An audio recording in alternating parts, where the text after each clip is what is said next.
Mic test. Hello, mic test.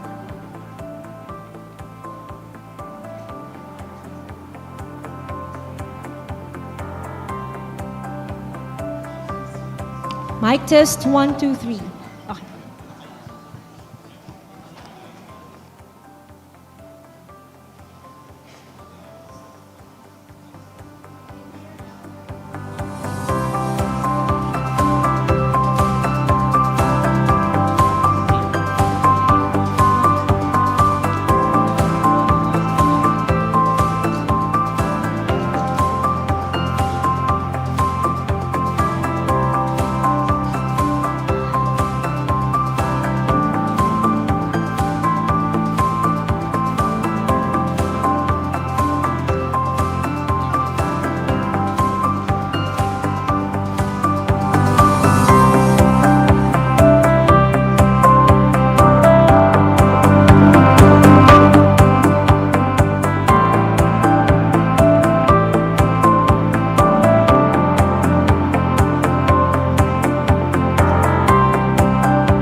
Welcome to the Ramon Magsaysay Center, Manila. For an orderly conduct of the program, the audience are reminded of the following. Please observe silence during the program. Be respectful of the speakers, fellow participants, and staff. During the open forum, you may approach the microphone or write your question on the piece of paper provided and give it to an usher. In case of an emergency, please approach any of the ushers. Should there be a need to evacuate, the ushers will facilitate an orderly evacuation. The exit doors are on the left side of the hall. Those who are on stage and from rows 1 to 5 will use the door near the stage, while those from rows 6 onwards will use the door near the registration area. Before we begin today's program, we would like to remind the audience of the following. The video and audio functions of our audience will be disabled during the lecture. For questions, clarifications, and/or comments, we encourage everyone to use the Q&A tab and the chat room in the Zoom webinar or the comment section in Facebook or YouTube. We will try to address as many relevant questions and comments during the session. Please be respectful in the chat room, Q&A tab, and comment section. Please follow the Ramon Magsaysay Award on our social media accounts in Facebook, Instagram, LinkedIn, X, and YouTube.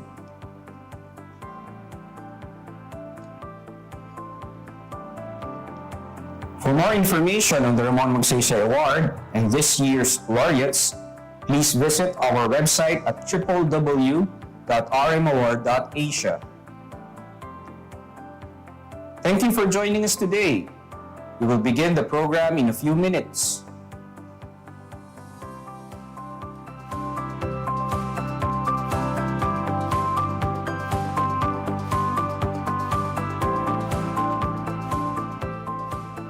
Ladies and gentlemen, welcome to the third part of the 2023 Ramon Magsaysay Transformative Leadership Institute Lecture Series featuring Miriam Coronel-Ferrer of the Philippines. The host for today's program can be best described as a woman in action. She was a well-known volleyball player in college before she entered television work at ABS-CBN, where she served as an anchor, segment host, and field reporter for 7 years. In 2021, she became a news anchor in TV5, and after a year, became the host, writer, and producer of Woman in Action, the show that bears her personal motto and vision to become a woman who advocates for positive change and makes change happen in her community, one step, one move, and one action at a time. Ladies and gentlemen, our host for this lecture is Gretchen Ho. Good morning. Magandang umaga po sa inyong lahat. Assalamu alaikum. Alaikum salam. Magandang umaga po and a good morning to everybody joining us not just here in the Ramon Magsaysay Center. A good morning to all of our distinguished guests, panelists, speakers, friends, and partners who are with us in different parts of the world, different parts of Asia, tuned in via Zoom through our social media accounts on Facebook and YouTube. It is an honor to be with all of you today to have a very important conversation. And joining us for that, we have our 2023 Ramon Magsaysay Awardee, starting with our very own Miriam Coronel-Ferrer. A big round of applause. We also have with us in our audience from India, Ravi Kanan R. And from Timor-Leste, Eugenio Lemos. Joining us also for an important conversation, we have the Presidential Advisor on Peace, Reconciliation, and Unity, Secretary Carlito Galvez Jr. From the same office, we have Director Susana Guadalupe Marcaida.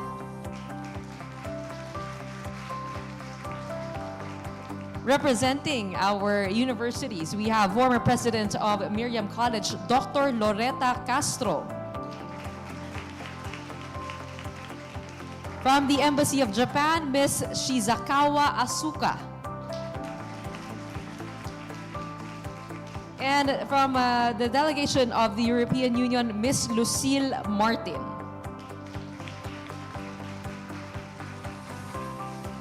A good morning also to the students who are with us. Thank you so much for taking your time.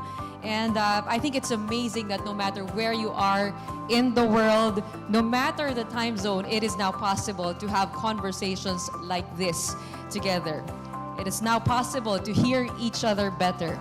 With the developments in AI, we can reach everything now with our fingertips, and it has indeed become a smaller and smaller world. Yet even with all of these technologies, the lessons of the pandemic, it seems the world's divide has gotten bigger and bigger, and the conversations on a peace more and more imperative. Today, we have the privilege of hearing from stakeholders who hold a piece of the equation to peace from different parts of the world. Now, this year's third lecture will be delivered by Miriam Coronel-Ferrer of the Philippines. She will be sharing with us her remarkable journey as a peace mediator and her advocacy for the equal participation and full involvement of women in all efforts to secure, maintain, and promote peace and security in every society. Miriam Coronel-Ferrer will later be joined by a panel of experts to further discuss her thoughts. And after that, we will be opening the floor to questions from the audience. I know you all have your own questions at hand with everything that's happening around the world, and this is the perfect opportunity to ask those questions. It is a delight to be in this room to find solutions to the problems of the world at hand. And to formally start our event, let us all welcome with a warm round of applause the president of Ramon Magsaysay Award Foundation, our kapamilya, Ms. Susan Afan.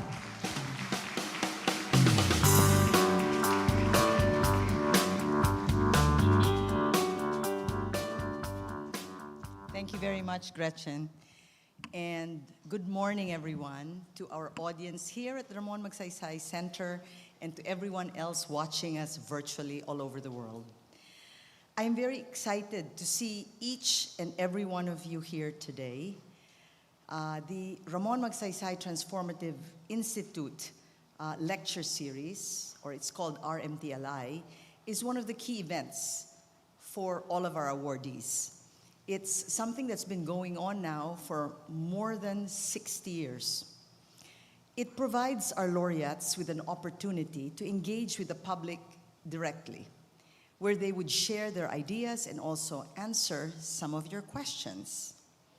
It is a chance for us to learn firsthand about their leadership journeys and extraordinary works, all of which capture what we call greatness of spirit that President Ramon Magsaysay himself strove for. Today, we will learn how Miriam Coronel-Ferrer wielded the transformative power of non-violent strategies in peace building. We hope to learn and hear from her directly about the wisdom and the necessity of achieving peace through inclusion, and in particular, her reminder to harness the power of women in creating a just and peaceful world. I know I share my excitement this morning with the esteemed members of the Ramon Magsaysay Award Foundation's Board of Trustees. In particular, we are very privileged this morning to have one of our trustees, Philippine media trailblazer and game changer, my friend Cheche Lazaro, as our moderator today. Indeed, we at the foundation and the board are truly, truly blessed to have Cheche. Che, you know that, right? Coming from the heart. So now, let's turn our focus to the topic at hand. Let me introduce, what we're doing today. It's a little bit of a history lesson for many of us, maybe a reminder for some. Friends, we cannot turn a blind eye to the dark realities of our world today. As we gather here this morning, many people in different parts of the world, particularly in Myanmar, Ukraine, Israel, and Palestine, are living in fear and terror. I know, just like myself, you've seen pictures, horrendous pictures, of children and families suffering. They're fighting for their beliefs, and they are all praying for peace. But sadly, so many have already lost their lives. Elsewhere, poverty, calamities, and strife challenge individuals and entire communities. Ethnic, religious, and cultural differences are used to marginalize and oppress. Oppression, in turn, instigates extreme and desperate measures. Ramon Magsaysay, the 7th President of the Philippines, who is memorialized through our awards himself, also faced the challenge of ending an armed conflict in the Philippines. Reflecting on the challenge to achieve peace, or at least stop war, Magsaysay maintained that rebellions are merely symptomatic of the greater diseases beleaguering the country. His own wartime experience as a guerrilla leader made him understand that the government must first earn the respect of the people. Filipino economist Gerardo Sicat quoted the late president by saying, "Guns alone are not the power. We must provide hope for young people for better housing, clothing, and food. That democracy's strongest element is the ability to realize and satisfy the needs of its people without taking from them their freedom and dignity as human beings." He purged the military of corrupt officials, denied special treatment to anyone, maintained a modest life, and was always conscious of the need to be a model citizen above being perceived as any kind of leader. More than half a century later, in 2012, Miriam Coronel-Ferrer was appointed as chair of the Philippine Government Peace Panel in the peace talks with the Moro Islamic Liberation Front in 2014, and she helped seal the deal.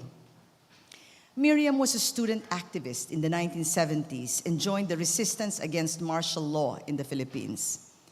She found inspiration for peaceful resolutions after the dictatorship of Ferdinand Marcos Sr.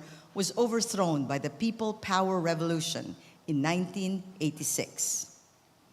From there, she joined and led several campaigns for peace and called for the full involvement of women at all levels of the peace process. She was a professor of political science at the University of the Philippines, Diliman, until 2022. Miriam also served as a member of the United Nations Standby Team of Senior Mediators in 2019. And she co-founded Southeast Asian Women Peace Mediators in 2020. She now joins, and we're so proud for her joining the roster of Magsaysay laureates who championed peace and justice. The first one was His Holiness the Dalai Lama from Tibet in 1959. The Venerable Pomyun Sunim of South Korea, who will be our main keynote speaker at the presentation ceremonies on Saturday.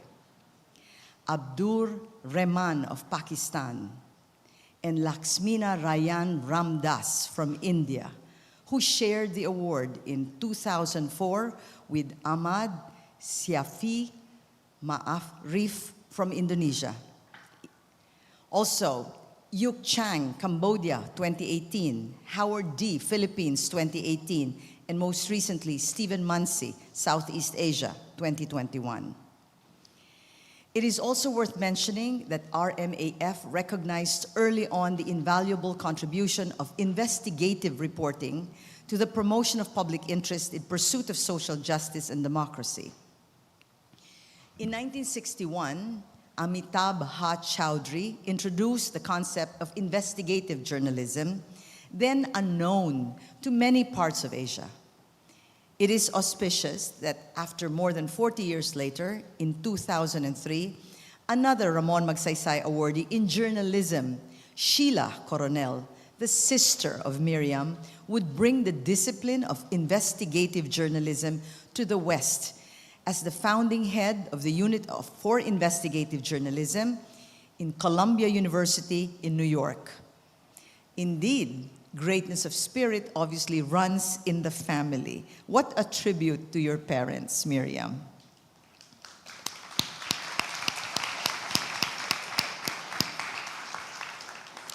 So, ladies and gentlemen, friends, today we have the pleasure and privilege to listen, interact, and engage with the first and to date the only woman chief negotiator to sign a major peace agreement in the world, Miriam Coronel-Ferrer of the Philippines.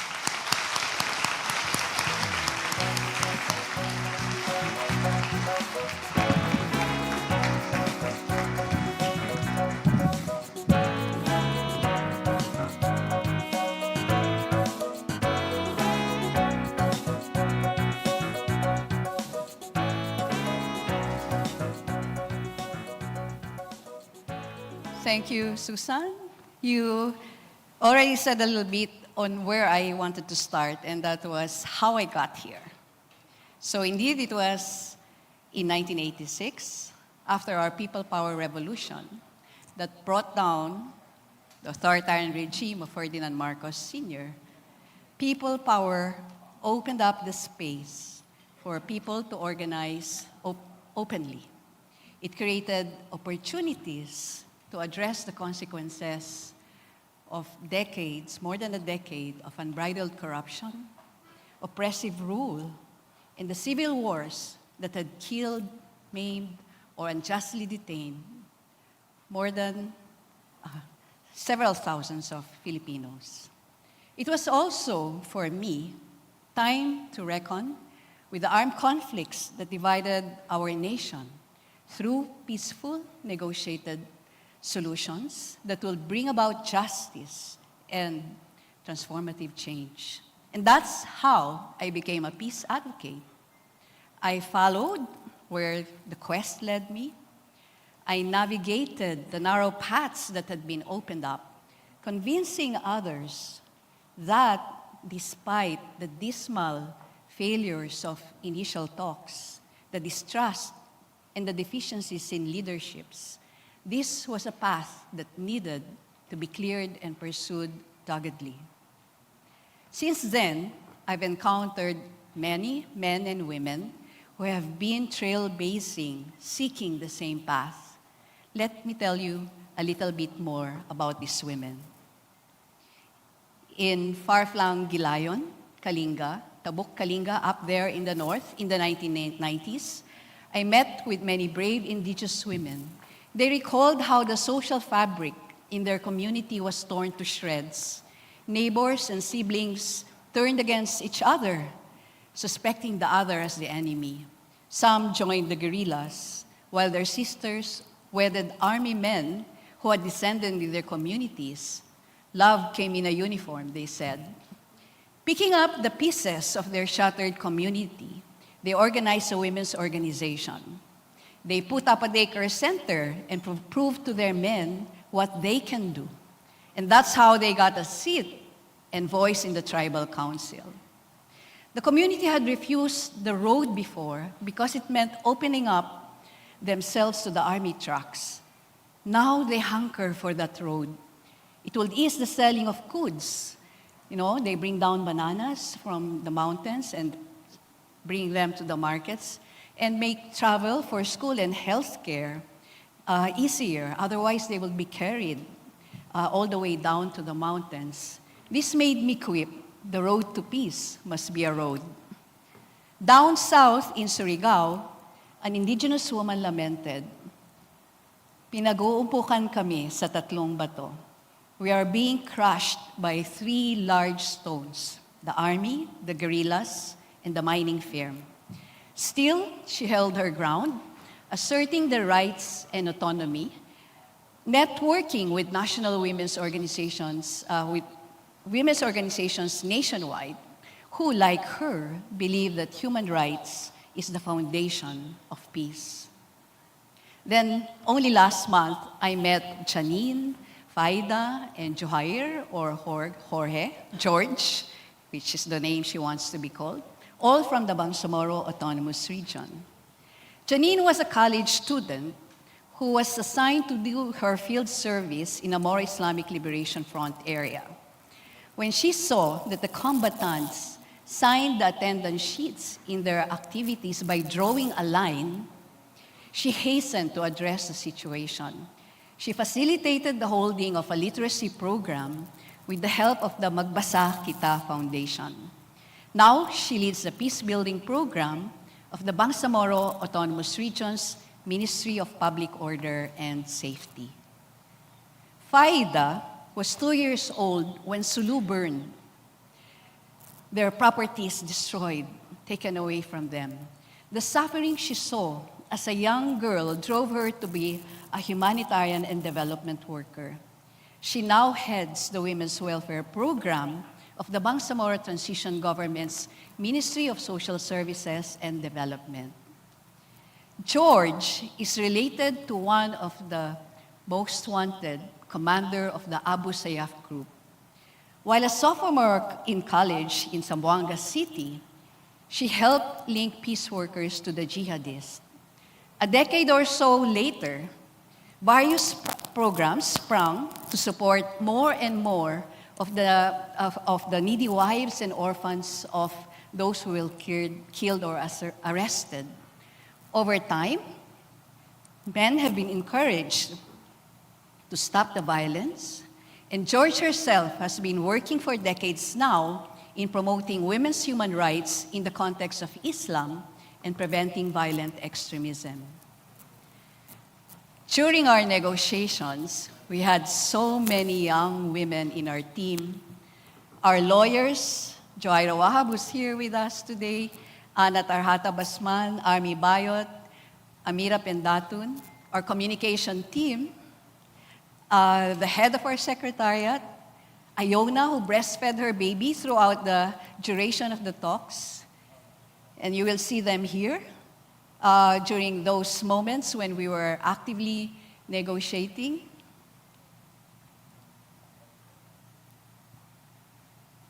Oh, this is a very special photograph because this was during a period when we had these extended negotiations and all the men had to go home for one reason or another, leaving only the women behind to finish the negotiations. 4 women left behind, our lawyers and the head of our secretariat, Ging Deles at the back as one of the observers and participants during that process. And we signed the agreement on that day with only 4 women left at the negotiating table. This is the annex on wealth sharing and revenue generation. Their diligence and hard work, all of these women, the young women, the stories that I told earlier, showed that women can do their job well, only if they were given the chance and the trust. Together, we normalize the participation of women as equal partners in making peace. I say normalize because otherwise, in other contexts, it's not normal. And as you can see in the photos here, men and women have together been finishing the job. Please. This is Marby Cleonen, who chaired the panel in the past, before I did. The last day of signing the annex, the last annex and the last addendum, which completed the peace agreement. So, and these were the people inside the room on that day. Mr. Iqbal, my counterpart in the negotiations, very gracefully inviting Raisa Jajuri to join him in the first peace press conference where we sat together, because before that they wouldn't sit beside the government panel. So, that's a little bit of the story there. Then, let me move on to the stories of other women. In other parts of the globe, there is my friend, Monica McWilliams, a Catholic from Northern Ireland. Battling sexism and the exclusionary politics of the Republican and Unionist parties, she and her fellow activists at the Women's Coalition won 2 hard-fought seats at the Assembly with the campaign slogan, "Say goodbye to dinosaurs." These seats she shared with Pearl Sagar on the left from the Protestant community. The Assembly eventually produced the Good Friday Agreement in 1998, which included, through their intervention, provisions to support the participation of women in politics and public life, and the creation of a consultative body called the Civic Forum. Today, Neta, an Israeli, and Nida, a Palestinian, and Ankana from southern Thailand will join us to discuss their fears and hopes amid the catastrophe in their midst. All these women exemplify the wisdom of bringing conflict communities together who otherwise will be consumed by their respective wounds, who otherwise will be blind to the other's perspectives and see things only from the lens of their class, their ethnicity, religion, gender, clan, or ideology. Altogether, their works are shining bits and pieces of what peace and security is all about. Their choices and actions manifest how women are owning the challenge of choosing peace through peace, deepening its praxis, and shifting the paradigms. Now, there are several dimensions of the paradigm shifts happening among many women, who in turn, women are actively shifting the paradigms for justice, change, and lasting peace. The first paradigm shift is about themselves, as women. I'm referring to the growing movement of women who believe in their power to be involved and become agents of change. It had not been easy for many women to say with confidence, "I have the power." Many face cultural biases and stereotypical gender-based expectations on how to behave, how to dress, what to want in their lives. Others had to overcome physical and psychological abuse from both strangers and non-strangers, family members alike. Those who were served less in life, faced war, had very few educational and employment opportunities, saw their burdens multiplied. Even when the conflict ends, the peace dividends that trickled down to them had to pass through many sieves before it reached them. And so, indeed, more and more women saying, locally and globally, with confidence, "I have the power," is a major paradigm shift in itself that has taken centuries to happen. I think you will see some of the photos showing how women together with men, young women, young men are actually coming together to be able to make that change. Because how in turn are more and more women shifting the paradigm for building peace? Because of their lived realities, women more actually bring in the gender lens in conflict analysis, which is the starting point. How do you analyze the conflict? And in peace-building program design. There is violence in the streets, they say, but there is also violence at home, they point out.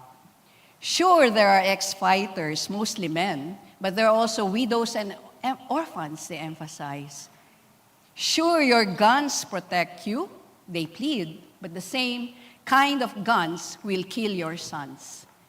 Sure, we are bosses of the house, as many men concede, but we can also be the boss at the workplace and lead outside of it. Okay, so a process is underway, but are we in it? So women have been strong articulators of human security, over and above national state security. This is not because they do not care for their country, government, or national sovereignty when this is under attack. It's just that many of them know that national security has been so deceptively used time and again against the people to justify war, repression, and corruption, to feed the egos, political fortunes, and/or pockets of those who benefit from war, to ignore international law. More and more women are initialing and leading campaigns, organizations, and movements that bridge communities.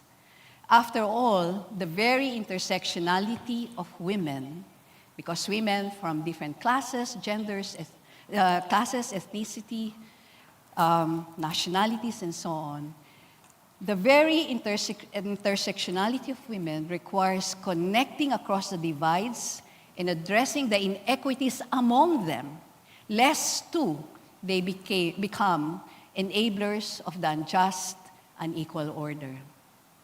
Having the power is not about oppressing men, as those who trivialize the feminist agenda argue, nor is it about behaving like men. Having the power is not about ruling over the other in the old ways that have defined human history. The dominant conception of power precisely is what feminists want to deconstruct. We say power is located in different spaces. It's not finite, it can go around, it can be shared and expanded. Power is for nurturing, not for killing, to protect, not to abuse, to do, not to undo. Power is for meaningful participation, collaborative decision-making, collective action for the collective good and the protection of the global commons. I have a picture running in my mind as to what this alternative conception of power is all about. I witnessed it at the UN Women Philippines Advanced Training on Women, Peace, and Security, participated by cohorts from different parts of the Bangsamoro, including Janine, Faida, and George, whom I told you about. This is our class picture of that event. So you can see all the smiling faces. It was during the karaoke night, during the break in this 3-day event, where I saw the power and joy of collective singing. Several microphones passed on from one another, giving all of them a chance to render a line, sometimes solo, sometimes as twosomes, sometimes are quartets. Shall we show a clip of that video? Every time we say goodbye, baby, it hurts. Woo! When the sun goes down, the world. Every time we say goodbye, baby, it hurts. Woo! When the sun goes down, the world. Okay? Now, this was not your typical karaoke session with one person finishing a whole I did it my way ditty, controlling the microphone, sometimes not giving it up, monopolizing the whole time for the session, while the rest waited for their turn. Sharing several microphones in this manner, contributing to the outcome, owning the song, is what collective power sharing is all about. Sadly, today's raging wars are setting back painstaking efforts at building democracy, promoting human rights, and settling armed conflicts. The coup d'etat in Myanmar in 2021 has plunged the country back to a civil war with many fronts. States and multilateral institutions who should otherwise be mediating a ceasefire in Gaza have yet to do so. It's ironic that these states are even among the main proponents of UN Security Resolution 1325 on women, peace, and security. They even have expansive national action plans that include preventing violence on and protecting women in conflict areas. But here we are, not even, that kind of push to have that ceasefire that's badly needed to stop the killings in Gaza. In many distant places, there are also those who laud the Bangsamoro peace process, going back to our own context, but also saying this in a more global context, because other people in other parts of the country have started to appreciate also what we've done. But they laud the Bangsamoro peace process, but they do not see the peace track as applicable to other armed conflicts. In many distant places, the situation of continuing violence does not capture much attention from the rest of the world, like in Manipur, India, as my friend Binalakshmi Nepram laments. From May to July this year, over 180 people have been killed in communal and state violence in Manipur. Fortunately, there are many among us, men and women, who do not tire in building every day, everywhere, every person peace. Like those involved in peace education, instituting trainings on peace, tolerance, and conflict resolution, led by institutions in the Philippines like the Center of Peace Education, founded here by Dr. Loretta Castro, the former president of Miriam College, and also by Jasmine Narigolace, who's listening online. There you are, Jasmine, Loretta, the late Sister Arnold Noel, with our fellow peace advocates, Lisa Ugay and Marites Africa. Like those, also women like those in Basilan, creatively changing mindsets of the upcoming generation through campaigns like exchanging toy guns with bicycles. And I urge you to watch Gretchen's 2-part series on Basilan, where the story of women who are really doing the work on the ground for the next generation, addressing this generation, but also preparing the next generation to do away with the mindset that had conditioned them for violence. And like the original movers and thinkers of the Philippine peace movement, like Ging Deles, former peace advisor, just like Secretary Galvez here now, Ed Garcia, and Soliman Santos Jr., to name a few.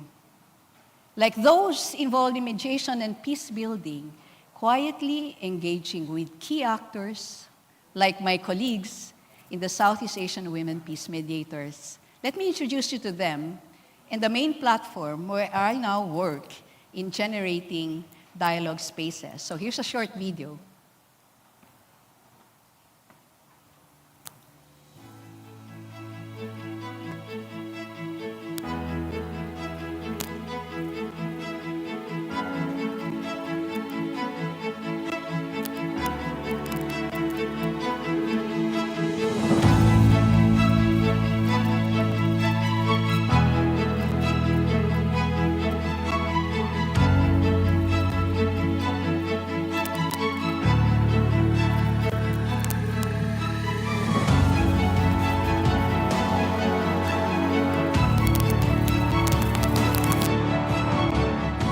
It is about time that our region has a network of its own.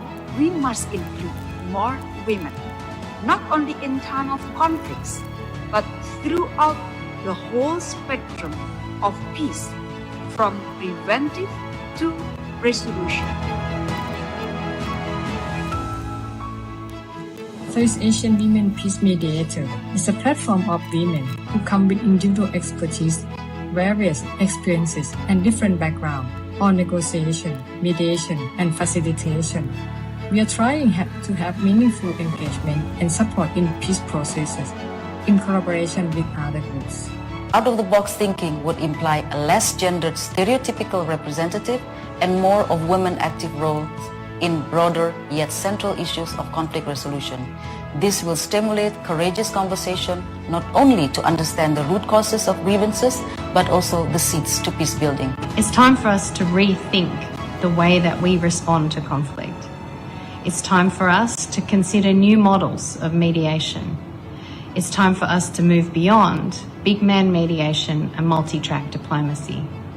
The Southeast Asian women mediators are going to provide such leadership, to rethink about hierarchical approaches to mediation, to think about how we bring together stakeholders in dialogue towards sustainable and lasting peace. Mediation is never an easy undertaking. It is one that requires an extraordinary amount of patience.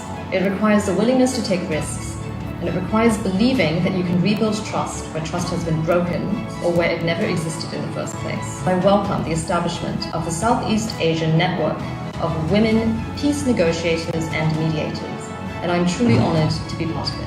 Today, we can see the contribution of women in maintaining peace, especially the role of female mediators in community conflict. I'm proud to be a woman mediator from Timor-Leste and involved in the Southeast Asian Network of Women Peace Negotiators and Mediators, as we could engage more female mediators in peace process in the country and regionally.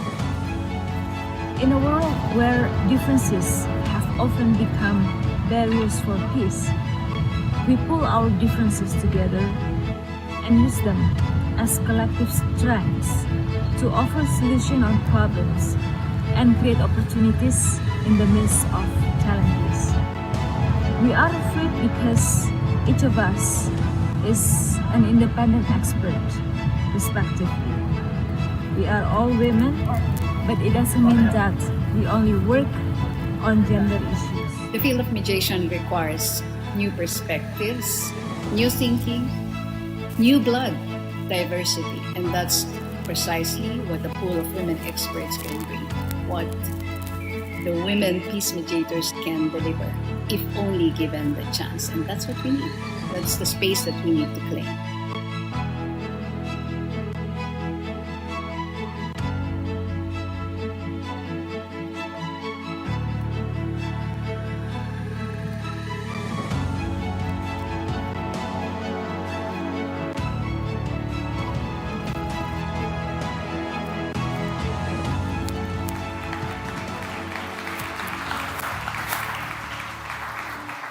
So those are my sisters with whom I'm working very closely now, and thanks to Venus is here for putting this video together. Now, let me conclude. Men and women generating multiple pathways of engagement, creating the feedback loops, infusing ideas and learnings, nurturing the solidarity, sharing, and generating resources and energy in all interstices of human indication. They are the radicals, battling the orthodoxy of militarism and war. They are the change agents, questioning the orthodoxies. Also in mediation and peace building, because there are also orthodoxies there, as well as on women, peace, and security. And because we don't give up, because they inspire others to take up the cudgels for peace and justice. One of the best praises that I got moving around Mindanao was when a high school principal told me that I am a great womanizer. I love that. And another one said, I've received many posthumous awards. Well, I'm still alive. So because there's that, momentum to really build up on this, despite the strong countercurrents that we're experiencing, we know that the greatness of our collective spirit shall prevail. Thank you very much. Ladies and gentlemen, our 2023 Ramon Magsaysay Awardee, Peace Negotiator, What's happening next? Miriam Coronel-Ferrer. Thank you. Thanks. As a young person, as a millennial, as a 33-year-old, yes, I'm still young, and I feel like I represent the young people in this room when I say that when we see what's happening around the world, we can't help but ask, is there really a solution to this? Is there really a solution to decades of conflict, to deep wounds of war to cycles of violence? And I found the answer to that question in my recent trip to Basilan. So I think it's quite opportune that I was able to cross paths with Miss Miriam Coronel-Ferrer. And my team had decided to go to Basilan with one question in mind. Is it really peaceful here now? We went there. I brought my co-anchor, Ed Lingao, with me. That is the episode that Miss Miriam was talking about a while ago for my show called Woman in Action. And what I had seen there really surprised me. Because throughout my childhood, I'd been hearing stories of conflict, rebels, soldiers, images of fighting, infighting, and that is all I know about the Bangsamoro region. I'm sure a lot of people here in this room can agree. But what I saw there was tremendous change. Of course, that wasn't my observation. That was the observation of my co-anchor and the people I was with on that trip. And what was once, what I heard, a jungle of the Basilan province was now a navigable place because of the newly built circumferential road. Sabi nga po ni Ms. Miriam, the road to peace is a road. Not just a road, there are now schools, there are now municipal offices, health centers, and the most surprising for me was seeing the MILF working side by side with our Philippine Army, our soldiers. We went into this MILF camp. We went into an ambush site where several Marines were ambushed and beheaded. And they told us that we were the first local media that they had let in to that specific area. We spoke with the MILF commander, Commander Dan Asnawi, and he was saying to us, never again. We don't want this to happen again. And in the midst of all those men who were with us, there were the women behind the scenes working. Paano po kami nakapasok doon? Nakapasok kami doon dahil sa mga kababaihan. We were able to get into the MILF camp because of the work of two women. The first was Doc Arlene Jawad Jumawas. She is a founder of Save the Children of War in Basilan. She helps the children recover from trauma, from wounds of war. And the second was the wife of MILF Commander Dan Asnawi. So they had become friends because of social media.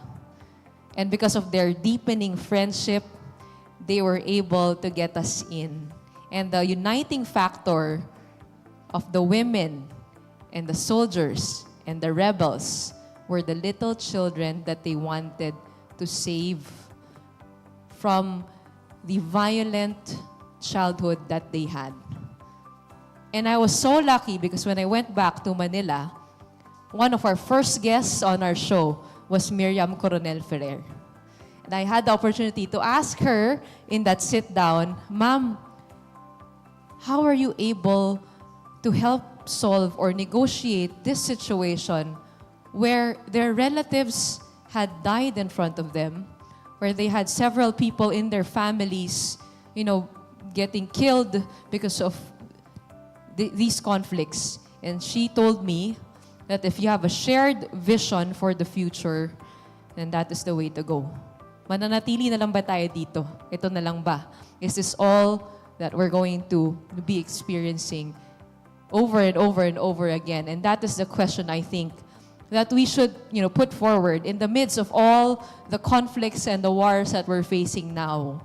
Do we want this to remain? Do we want this to be our reality? And I think, Ms. Miriam, I would like to be added to one of the names to your speech, not as a contributor to the peace, but as a witness to the work that you've done over these years. Maraming salamat po. I think you need storytellers to be able to change the narrative. We need to tell different stories because the story has changed. And speaking of storytellers, joining us this morning is a very esteemed, a legendary storyteller. She is a highly acclaimed trustee and part of the Ramon Magsaysay Award Foundation. Our moderator for today, Ms. Cheche Lazaro. She is a multi-awarded broadcast journalist who has been recognized both locally and internationally for her pioneering work in television. She was co-founder and producer of Pro Productions, a Philippine media company that produced several revolutionary Filipino programs, including 5 and Up, Artist School, Game Plan, Cheche Lazaro Presents, Probe Profiles, and the Probe Team, the first and longest-running investigative news magazine in the Philippines. And for her works, Ms. Cheche has received several awards and recognitions, including the KBP Golden Dove Awards, the Catholic Mass Media Awards, Hall of Fame, Malolos Heritage Foundation, Philippine Movie Press Club, and Gawad CCP para sa telebisyon. In 2001, she received the Silver World Medal for Television Documentary and Information Program on Social Issues and Current Events at the New York Festival. She is, of course, the mentor of my bosses now, Miss Lucy Cruz Valdez, Howie Severino, who I've met recently, Karen Davila I've worked with also, Ato Maraulio, the favorite of the millennials, and several more. She has inspired me in ways that she doesn't know. It's my honor to introduce Miss Cheche Lazaro. Thank you, Gretchen. Thank you very much. Thank you for that kind introduction. And by naming all of those people that you named, it really ages me, right? Because Atom started with us when he was about 8 years old. So you can figure it out and find out how old I am. Anyway, it is a pleasure to be here this morning, especially after listening to the lecture of Miriam Coronel-Ferrer. I've always been a fan of the sisterhood, you and Sheila.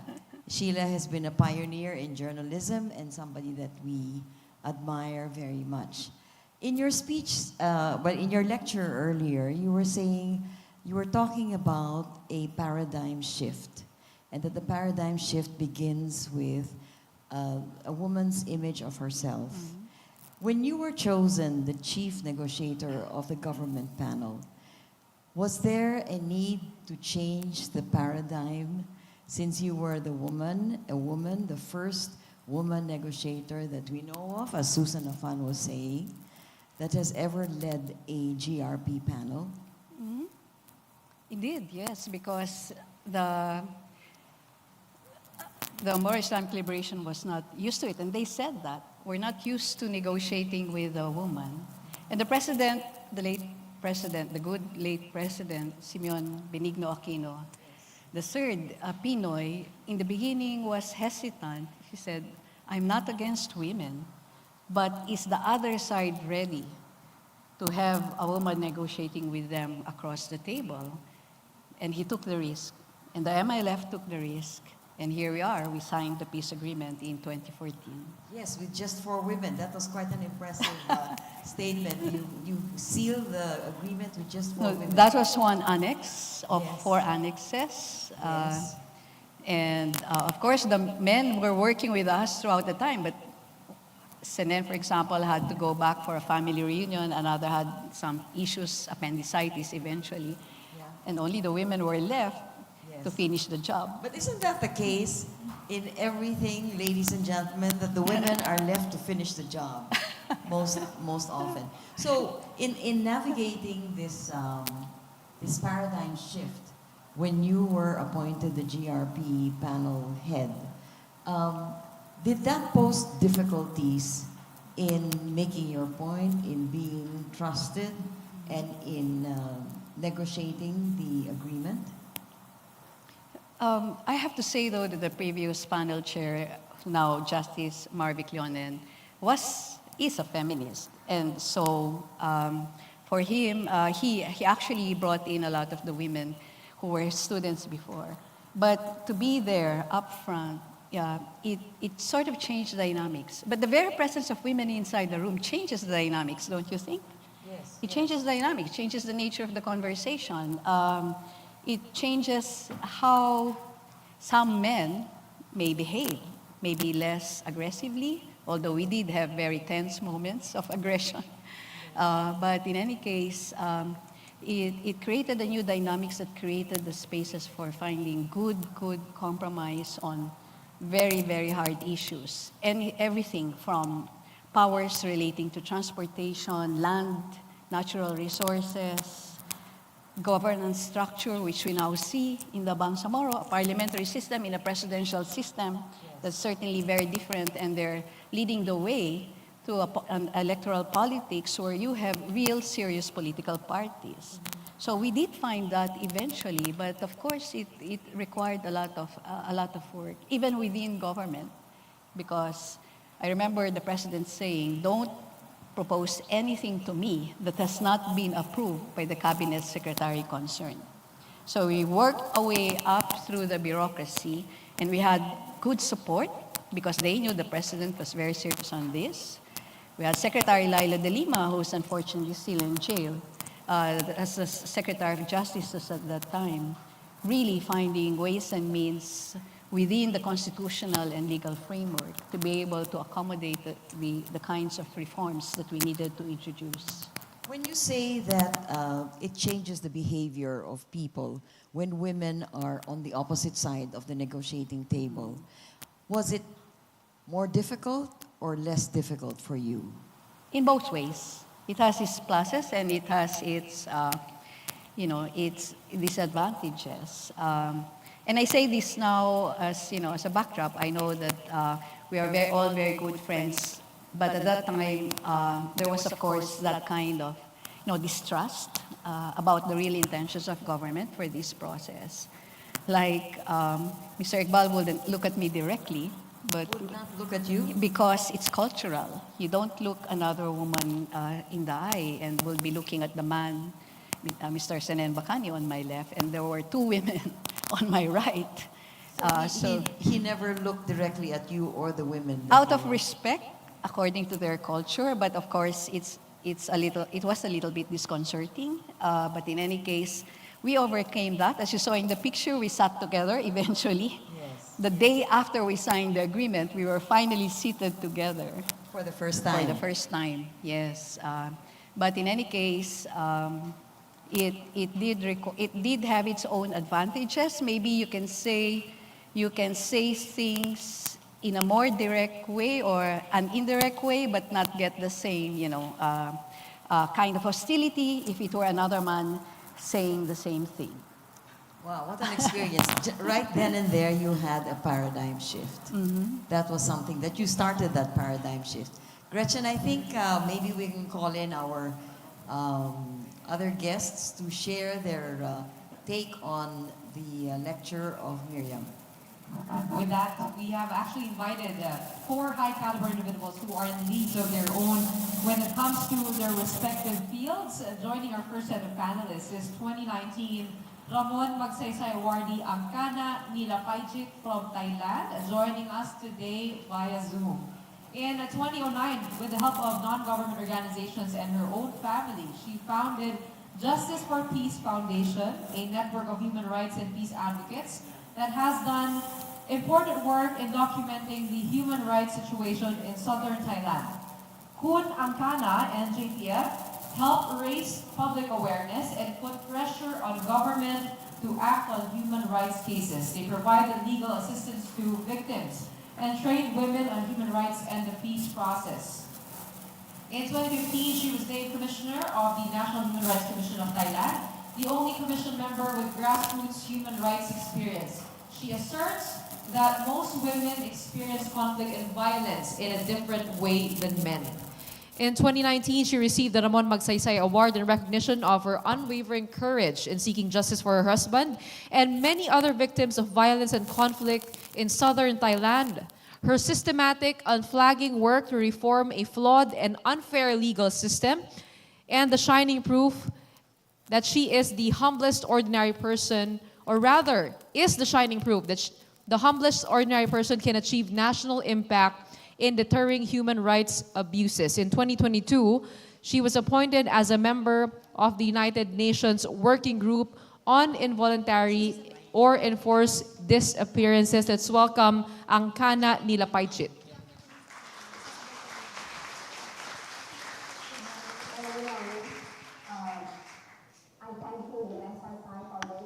Having me joining this important lecture.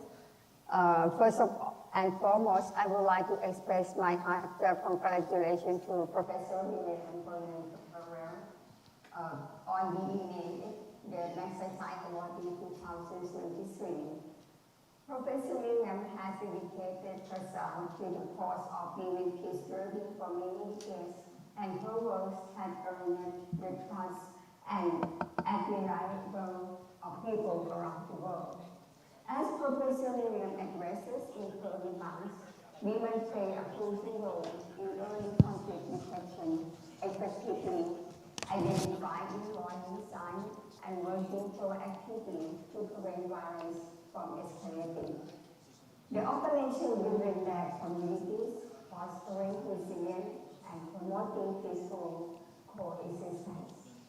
Women also frequently offer essential humanitarian support in conflict-affected regions, ensuring access to healthcare, food, and shelter for those in need. Their efforts address the immediate requirements of affected populations, thereby contributing significantly to stability and peace. To truly achieve sustainable peace and security, we need to embrace a holistic approach, ensuring women participation in all decision-making processes, protecting their rights, and addressing the root causes of gender inequality. This requires the engagement of women, civil society organizations, national human rights institutions, international institutions, and communities at large.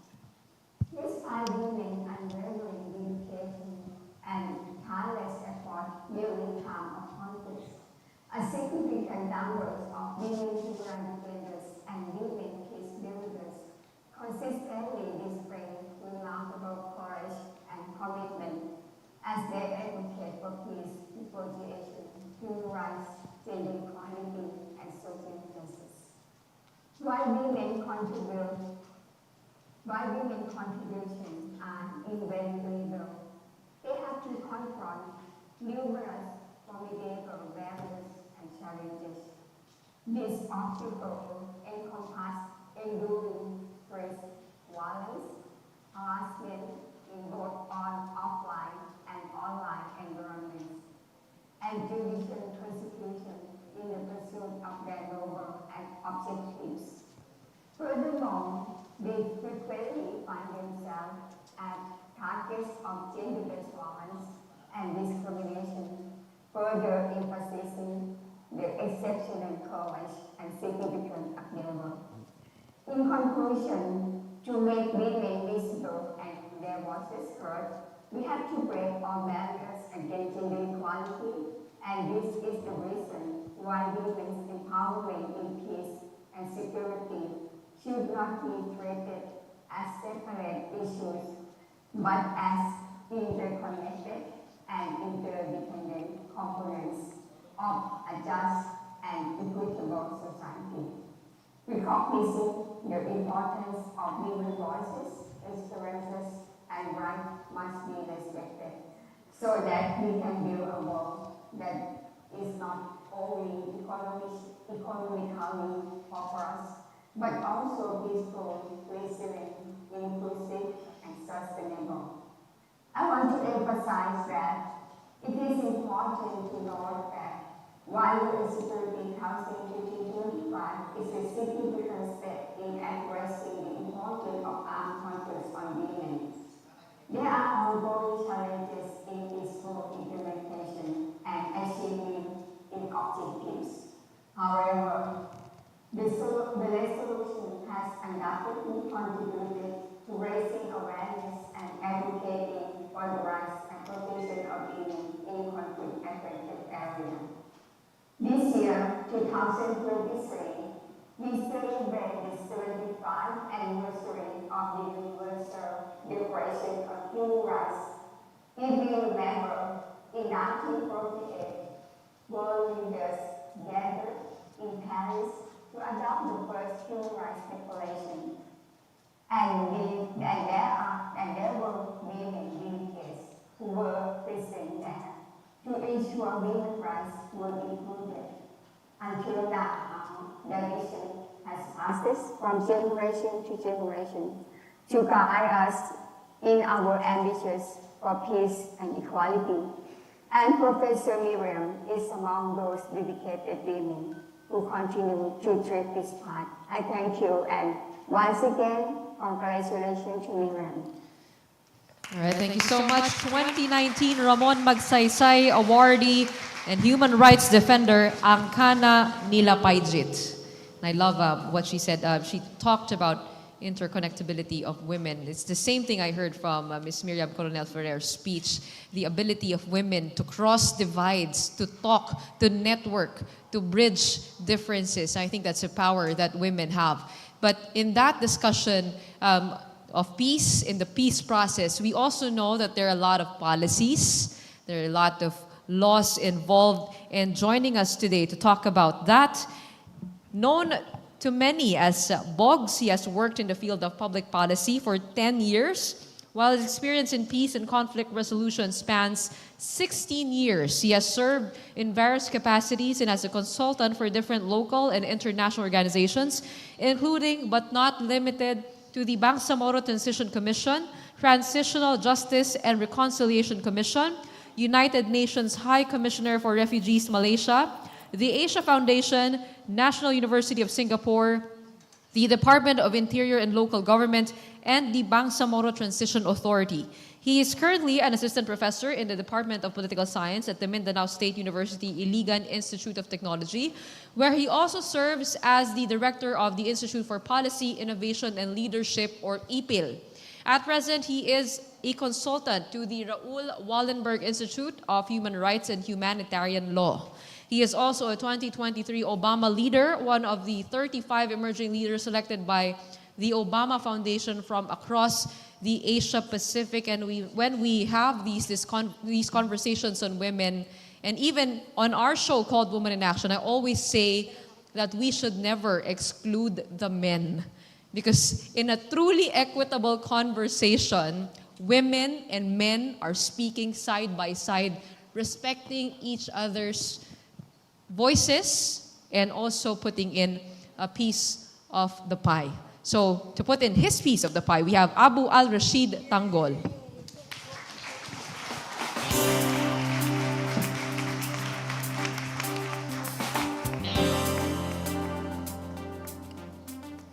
Assalamualaikum warahmatullahi ta'ala wa barakatuh. Greetings of peace and good morning to everyone. And thank you for that generous introduction, Ms. Gretchen. First of all, I'd like to congratulate, of course, Ms. Miriam Coronel-Ferrer, or Ma'am Iye, as we fondly call her, for having the distinction of being one of this year's Ramon Magsaysay awardee. And also my thanks to the Ramon Magsaysay Award Foundation and Ma'am Iye for having me here, or the honor of being one of the panelists to her lecture series. I don't take my participation here for granted. I know that there are many women peace builders who have much more wealth of experience, knowledge, and expertise to be able to contribute to the conversation. But this opportunity is something that I could not pass off, and hopefully I'll be able to do justice and add my voice as well as carry the voice of other women peace builders in Mindanao. To react to the length and breadth of the work and the impact of the work of Ma'am Iye, I don't think 5 minutes is enough. And that is telling of the amount of work that Ma'am Iye has done in building a better world for all of us as a peace builder. So allow me to focus on a portion of her work as a member and later on a chief of the government negotiating panel with the MILF. Firstly, or the Moro Islamic Liberation Front. Firstly, as far as being an effective negotiator, obviously the best evidence of that is the signing of the Comprehensive Agreement of the Bangsamoro and its annexes, which Ma'am Iye has talked about earlier. And to an extent, we can also argue that the peace dividends that followed are also indirect results of her work. So her work, her impact as a negotiator was contributory to the later peace dividends. And while Ma'am Iye herself would say that the success of the negotiation is a result of collective work, as well as, I believe in a recent speech, convergence of different factors, one cannot discount the role that Ma'am Iye played as the chief of the negotiating panel at a very important juncture in the negotiations. I also firmly believe that Ma'am Iye, particularly her skills, her openness, her knowledge and understanding of the issues, and her values-based leadership greatly contributed to its success. Secondly, as the first female negotiator to sign a final peace accord with a non-state revolutionary group, Ma'am Iye has served as a great example for women. And quite frankly, other sectors and groups that are in similar situations of vulnerability like the youth. If we visualize the barriers to women's inclusion and participation as a boulder that we have to push up the hill, Ma'am Iye, through her work, has not only helped push various boulders, but in fact, she has shattered one boulder. It is known that conflicts, including armed conflicts, affect people or groups of people differently.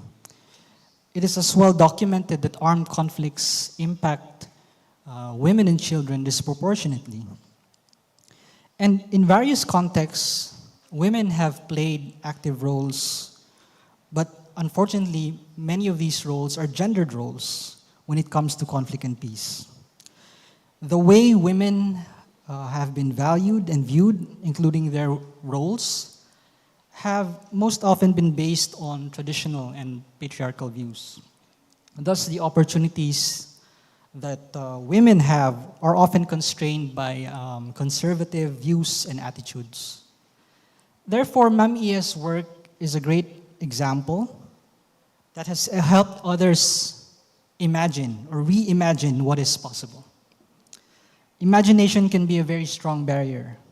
And so when we are able to imagine all that is possible within, or all that we can achieve within the realm of possibilities, and are open to such possibilities, that is when true transformation can occur. When we look at the current peace-building landscape in the country, we see many other great examples of women peace builders who are strongly exercising their agency to be change agents in their communities. And allow me to share stories of some of them. Peace Builder M, for example, began her peace-building journey quite serendipitously when she got involved in settling rido, or feuds, in one part of Mindanao. Later, she would take part in settling intra-group land disputes, particularly among the Higaunon community. But in her words, her involvement wasn't because she was a woman. That she was a woman was just coincidental. However, in terms of the outcome, because she was a woman, her involvement helped facilitate dialogues and parties, or as Ma'am Iye herself and the earlier panelist stated, they are able to bridge divides. And so parties to the disputes listened more, according to her. And then we also have Peace Builder Y, who is active in academe and community work. And her pathway to peace-building work was triggered by a provocative question. Do Mrana women have a voice? This made her reflect on her situation and women in the country and in her particular community. But what is worth noting is that the question helped her realize the importance of being a woman peace builder. In her words, she is speaking when she works in peace building, she is speaking the language of patriarchy fluently, but that is not her mother tongue, according to her. As she explained to me, she is living her feminist ideals. She is navigating her culture and religion while being consistent with her own views of what is womanhood. She further explains that women can bring in a feminine, quote unquote, perspective to peace building. It made her aware of her privilege, stating that her profession, being in academia, actually added to her credibility. Finally, there is Peace Builder N, a former Bangsamoro Islamic Women Auxiliary Brigade member who became a women's advocate, helping create safe spaces for women and girls, including survivors of gender-based violence, by providing services to them such as psychosocial support. And numerous other examples that offer valuable insights as to the lay of the land when it comes to women's role in peace building in the Philippines. These are distinct experiences that have things in common. One, their journeys were shaped by how they were socialized in their communities, having witnessed family and communal violence, also experiences of traversing life in a patriarchal society where women have constrained agency. Both of them were, or all of those examples, were also able to successfully carve out their own space and a bigger space for other women, taking advantage of the spaces that they occupied. They too are examples of what Ma'am Iye described or was describing earlier as women shifting paradigms within themselves and in their communities. They are force multipliers. And my final point, personally, peace building is for everyone.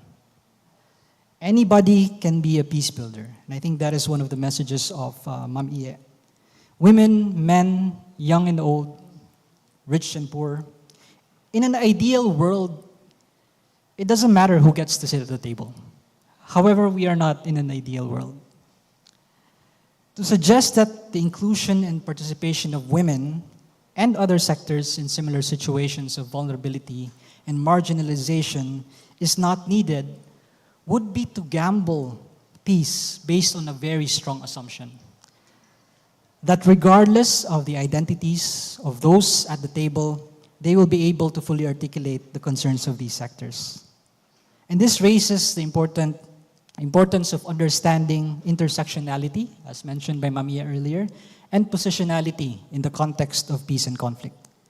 If we understand conflict as the pursuit of incompatible goals, positions, etc., and conflict transformation as the transformation of unjust social relationships, then isn't it only reasonable that sectors or groups in these situations of vulnerability are included and get to participate? Isn't it sensible that women have opportunities for meaningful engagement? Unfortunately, despite these victories, more needs to be done. I have heard many times from friends and colleagues in peace-building work that they need to prove themselves or work twice over just to show that they deserve to occupy these spaces.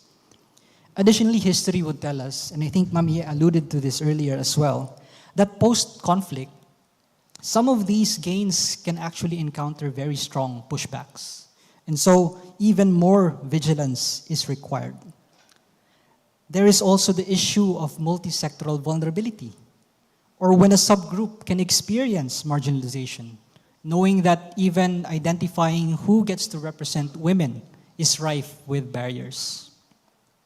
As a male, I know that I too have a role. Post-conflict transformation is when we need, as I said, we need to be even more vigilant. That institutions and individuals with influence need to be intentional about including women and other sectors, not just in positions of decision-making, but equally important in agenda setting. How a problem is articulated and framed happens in agenda setting. how problems are analyzed, or as Mamiya said, conflict analysis, is the start and dictates the rest of the process. We need spaces for women in similar sectors to freely articulate their own ideas. As they are, to rephrase a quote that's often attributed to the late Ramon Magsaysay, they are the ones who have less in life and therefore deserve more in these political spaces. And only then can genuine, innovative, and durable solutions can emerge. Thank you. Maraming salamat. Bogs Tanggol, I think it is quite telling how you call her Mamiye. Di ba? How women play a role and touch men differently. Sabi nga nila, women have the key to men's hearts and stomachs. Just kidding. No. When you said the patriarchal language a while ago, I was wondering if Miss Miriam Coronel-Ferrer grew up as one of the boys. Later, we'll get to know. We'll get to know a little bit about her history. And I also wonder if women are less hot-headed than the men. Don't answer yet. We'll save the time for our discussion and question and answer portion. Let's introduce our next panelist. She is our panelist from Israel. She is a staff attorney at Itach Maki, Women Lawyers for Social Justice, a civil society organization advancing women's rights. Levy is co-leading a project to advance the implementation of United Nations Resolution 1325, Women, Peace and Security, with Dr. Nida Shori. Prior to joining Itach Maki, Neta was a documentary filmmaker and a journalist. Neta's films, The Woman from the Bubble and World Class Kids, were screened in Israel and internationally and won prizes in international film festivals.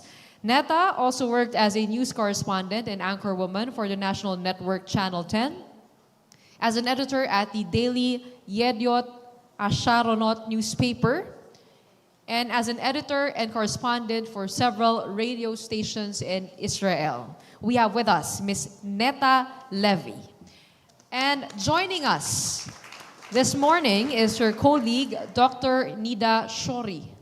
Dr. Shori is a lecturer, researcher, and writer specializing in the Israeli-Palestinian conflict, media and politics, social movement theory, and more. She joined Itach Maki in 2022 and currently serves as co-director of the UN Security Council Resolution 1325 project, Women, Peace, and Security. As a former journalist and activist, Dr. Shori is dedicated to promoting human rights and cultural diversity. She is the author of the book Israeli-Arab Political Mobilization Between Acquiescence, Participation, and Resistance. Dr. Shori holds a PhD in international politics from the University of Wales, UK, a master's degree in journalism from Emerson College, Massachusetts, USA, and a bachelor's degree in communication, journalism, and English language from the Hebrew University of Jerusalem. She is a graduate of the Fulbright program and the esteemed Mandel program for social leadership. Joining us from Palestine, Dr. Nida Shori. And now for her reaction, we have with us Neta Levy. Thank you very much. Good morning, everyone, and congratulations to Miriam Coronel-Ferrer for the well-deserved award. I received an email from Miriam a couple of weeks ago telling me about this festive event and asking me if I will agree to participate in this panel. I felt a great honor upon your request, Miriam, but I also felt as if I am receiving a message from outer space, a message from a place that not only dares to speak about peace building and celebrating, but also sees the importance and essential role women have in peace building. When I received the text of your speech, Miriam, I found myself reading it over and over again. I had a great thirst and need for your point of view and for the inspiring examples you shared of women who found the narrow path, as you said, and led their communities and countries against all odds to lasting peace agreements. For us now, in Israel and Palestine, these important messages are not being heard at all. In the continuing nightmare we are living these days, women in Israel and Palestine are severely affected by the atrocities and aggression. Yet we are not being heard. We are not sitting in the rooms where decisions about our fate are being made. Not in Israel, not in Palestine, but also not in the leadership positions of the states that are involved in our catastrophe. This is the vicious circle that the UN Security Council Resolution 1325 was supposed to break, that the people who are most affected by the conflict have no impact on decisions in peace and security issues. 3 years ago, Miriam accepted my invitation to speak at an online event we held to commemorate 20 years for UN Security Council Resolution 1325. One of the other speakers in these series of events was Vivian Silver, a colleague of mine from the movement Women Wage Peace, a feminist, peace builder, and human rights defender. Vivian, 75-year-old, is one of the civilians who have been abducted by Hamas. We are waiting for her to return and help us shift the paradigms that are stuck here for so long. But I really want to end on an optimistic note. Our organization, Itak Ma'aki, that means with you in Hebrew and in Arabic, has been leading the efforts to promote 1325 in Israel for many years. 12 years ago, we led a coalition of women's organizations and wrote a civil society 1325 action plan. It was based on the unique example of the Philippine action plan, and we followed the footsteps of Miriam Coronel-Ferrer and her colleagues. In the last 2 years, our 1325 project is being led together by a joint Palestinian-Israeli team. You will soon listen to my colleague, Dr. Nida Shudri. This partnership is rare these days, despite the horrific attacks. We managed to keep a cooperation of Palestinian and Israeli women groups that work together to find a resolution to the conflict and an end to the occupation. Many of such collaborations died since October 7th. Our teams are still working together, mourning together the thousands of civilians who lost their lives, the thousands of children. We are sharing with each other our fears and our children's fears, to be bombed in our homes, to be attacked in the homes or in the streets, to be arrested or just lose our jobs because of something we said. We are also talking about the day after. We all know that this war will end around the table, and we need women from diverse communities in Israel and Palestine to sit around this table and to bring a feminist agenda.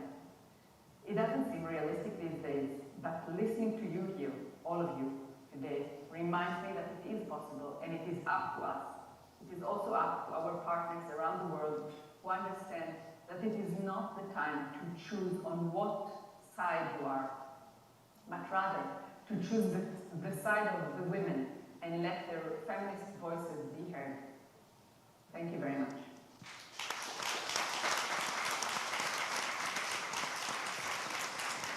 Thank you very much, Netta Levy, for joining us, and we are with you in your sorrow. And joining us also this morning, not from the other side of the fence, but from the same table, we have from Palestine, Nida Shori. Good morning, everyone. I'm actually based in Israel. I'm a Palestinian, one of many Palestinian citizens of Israel. For those who are interested, just look up term 1948 Palestinian or Israeli Arab citizens. I want to start first by congratulating Professor Coronel-Ferrer on the well-deserved recognition and award.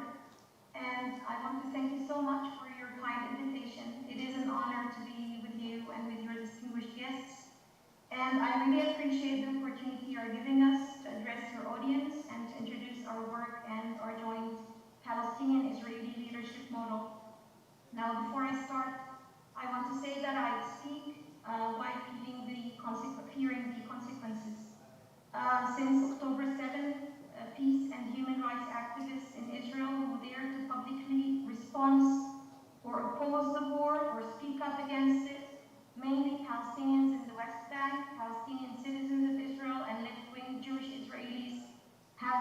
targeted, threatened, harassed, and many have been arrested.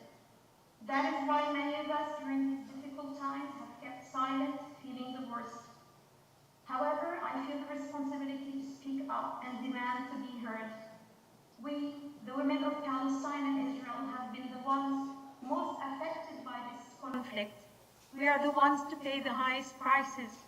We are the ones who have been ignored, silenced, and absent from decision-making tables and from peace processes.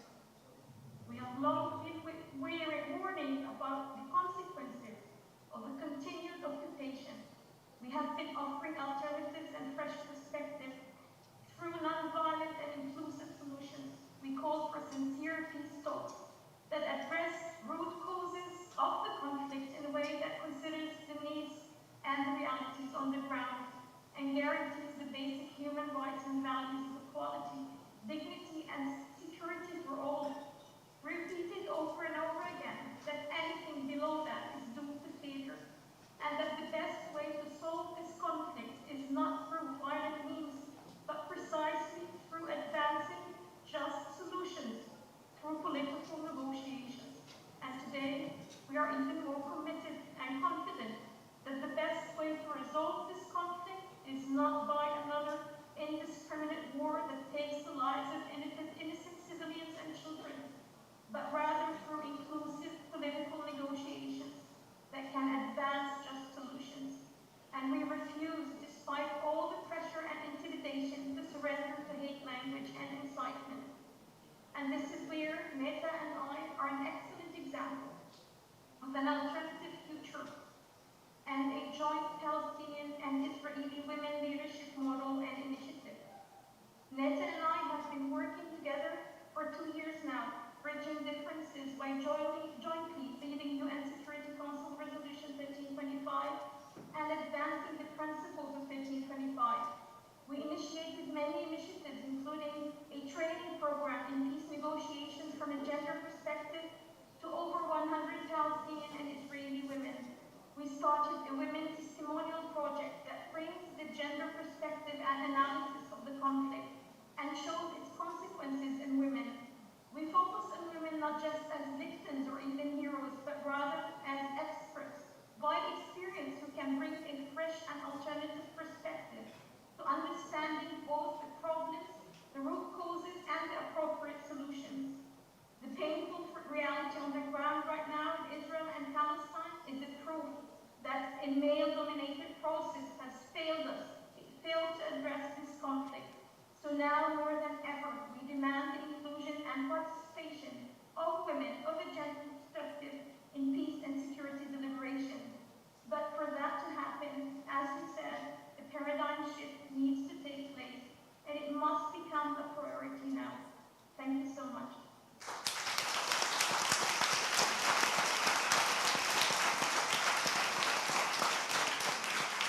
Thank you very much, Nida Shori from Palestine.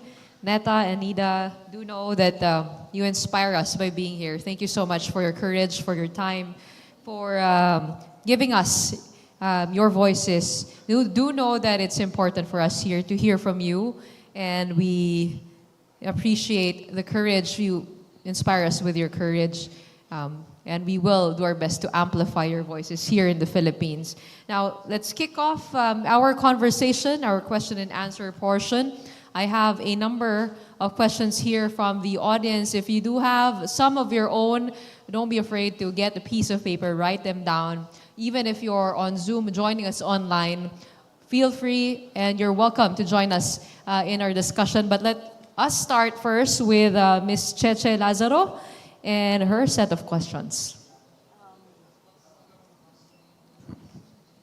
I think we can go ahead with the audience first, give them a chance to question our panelists and our guest. All right, let me start off, I guess, on the tone of our panelist from Israel and Palestine.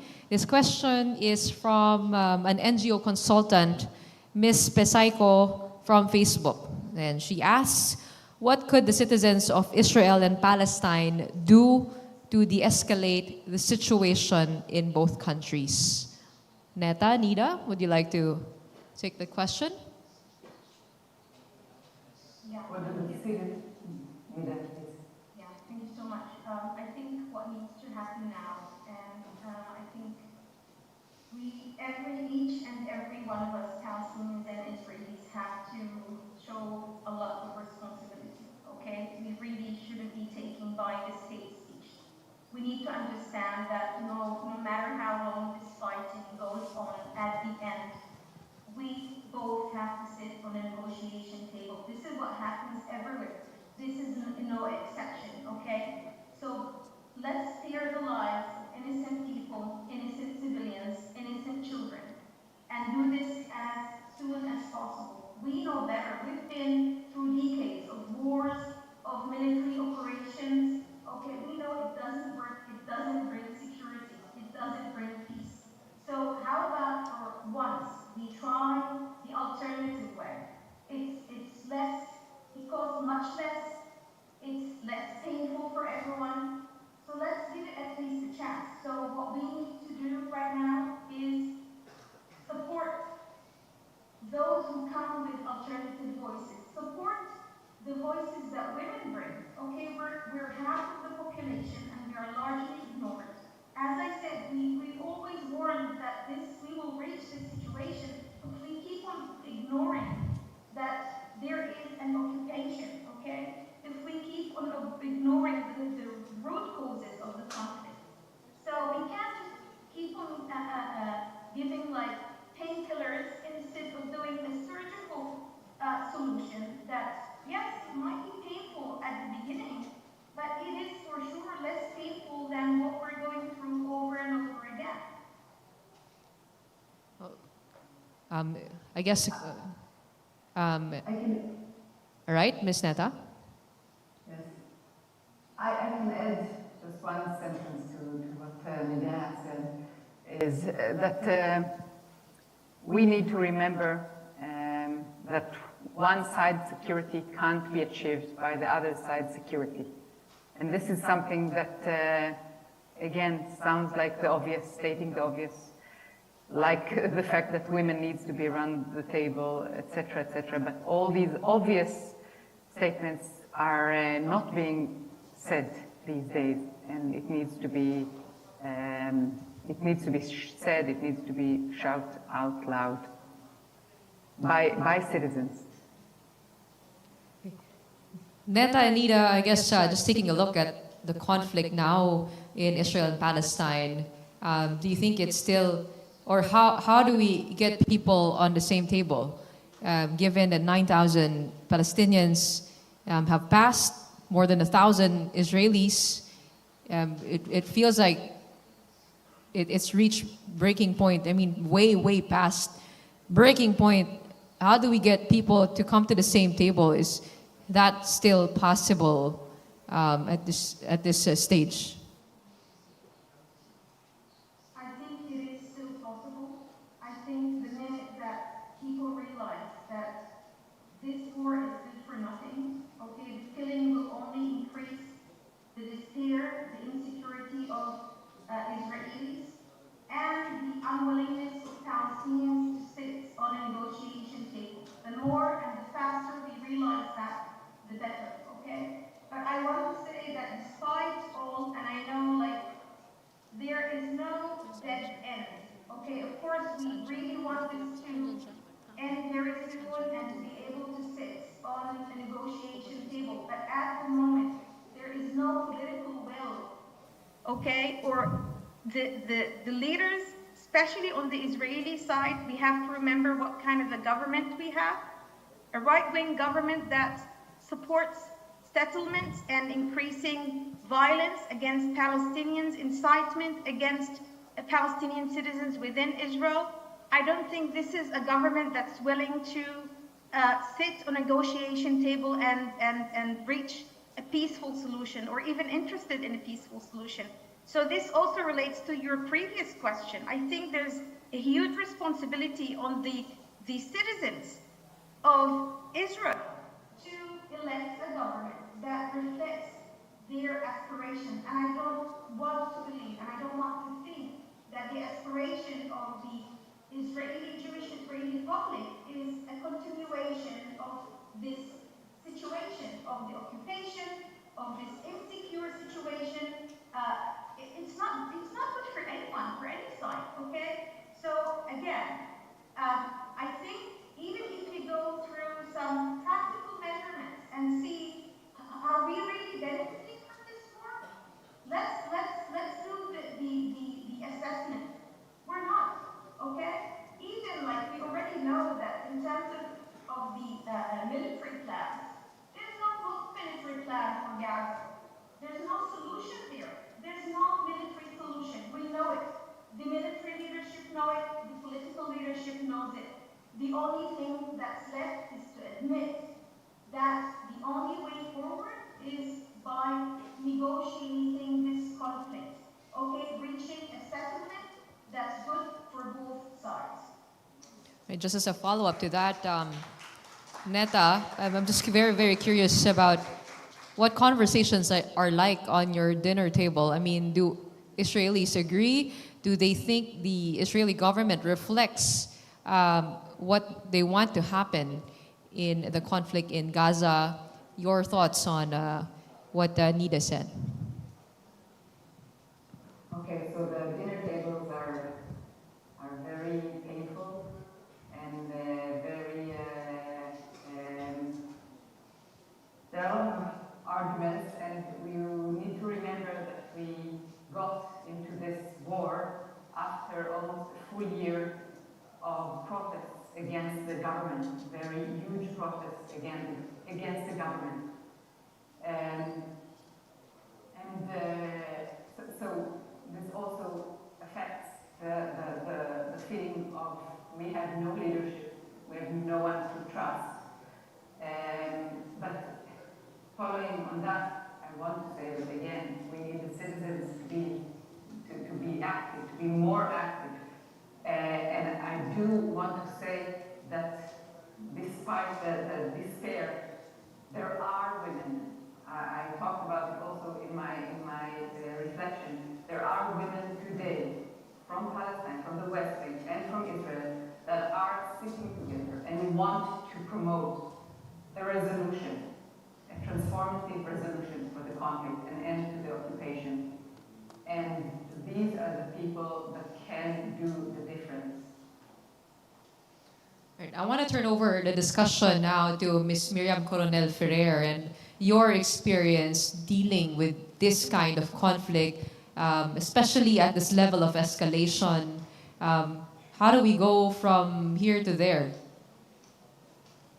First of all, I would like to thank everyone who has joined this discussion, starting with Boggs here, and of Ankana, who was supposed to be with us in the Southeast Asian Women Peace Mediators, but she had to do this job in the UN and couldn't do that. And of course, Neta and Nida, your voices we needed to hear your voice because this is something that we are all very concerned about, losing sleep about. I think what you all presented here presents to us the most difficult stages in these kinds of political processes. One is what Boggs told us about the post-conflict phase. I can tell you, it's easier to sign a peace agreement than to implement it. And implementation will necessarily take longer with a lot of challenges, with a lot of moving forward, but also a lot of moving backward. And I think you made that very important point. The other difficult phase is getting to a peace process, and that's where we are in the case of, in the situation where Nida and Neta are. Of course, there have been peace attempts before. Just the other month, we marked 30 years of the Oslo Peace Accords, which unfortunately didn't go anywhere. But part of the solution and part of what the process that went into that should really find its way, maybe to inform the current situation now. And of course, all the violence that has happened before should inform the understanding of the situation and why, in fact, we are creating greater insecurities for both communities unless we are able to address this problem now. So yes, in the end, it will have to go through a negotiation process. And it's very good that voices like Nidas and Netas and some other people whom I'm working with also in another capacity are able to express this. Think of the future, what happens after. Although what is after also has to be defined.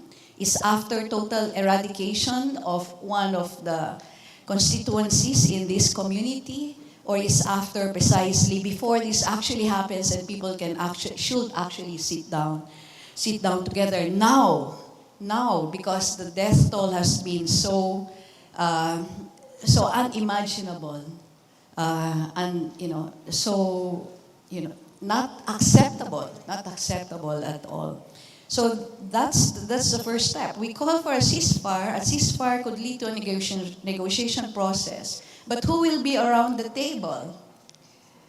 I mean, both sides feel the other side should not be on the table because they simply have different mindsets that will not provide the solution. But at the end of the day, they are the ones who are there, and they should be part of that process. But not only them, precisely.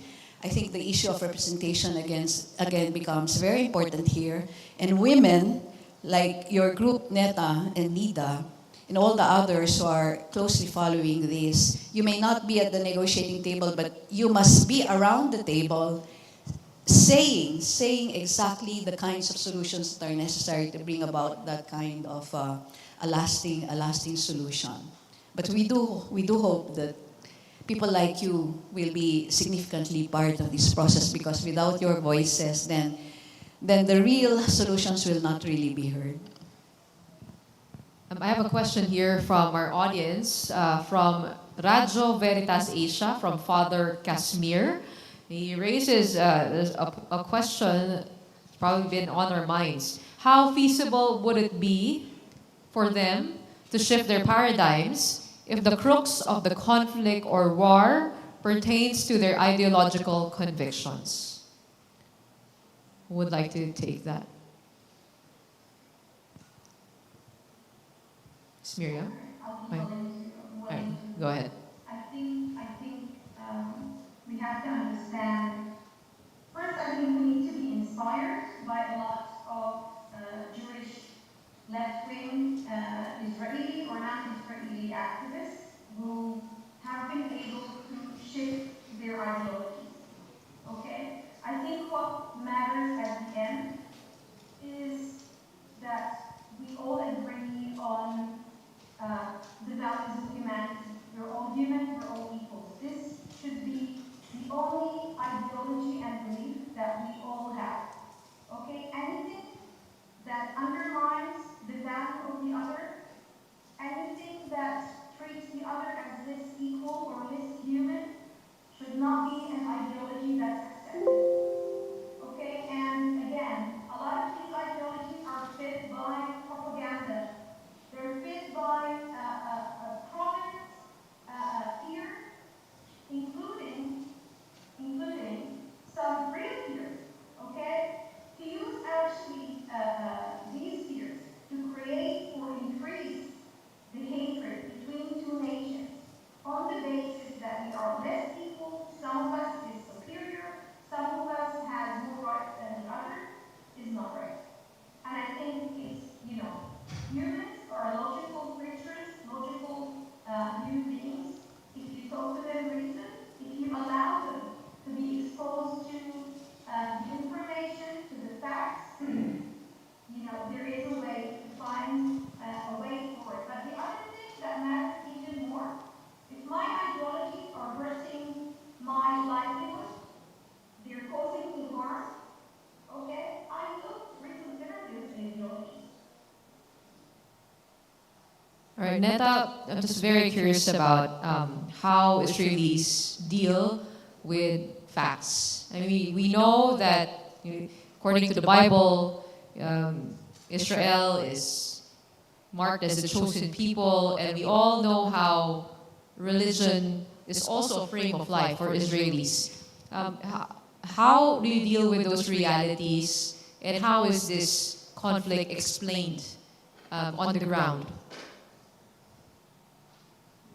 Well, you're asking about facts, and I think that what happens in wars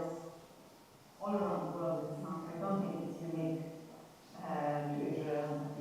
We see it here these days, and this is very, very sad that the media and the journalists in Israel, I was a journalist, and I know that now we, the Israeli public, do not know really what is going on, not in Gaza and not in the West Bank. If we really want to know, we need to look for it in foreign media channels. So this is very challenging. The trauma of October 7th is very, very strong. Fear is justified, and I can tell you that yesterday while I was writing my text, we had a siren and a bombing, and my kids, we needed to wake them up and to take them to the shelter, and my children, I see how my children, despite the fact that I'm raising them up, they are also exposed to a mixture of fear and messages of humanization of Palestinians. And this is one of the fights that we need to fight.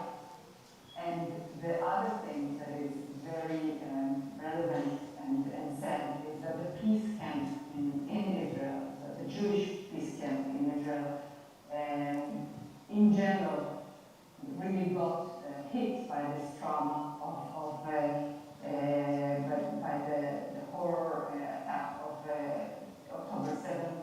And most of them, I don't want to speak in statistics, but many of them just turned very, very towards the right, neglecting or saying they are neglecting the idea of the possibility of having peace. I do believe that these shifts will be able to go back.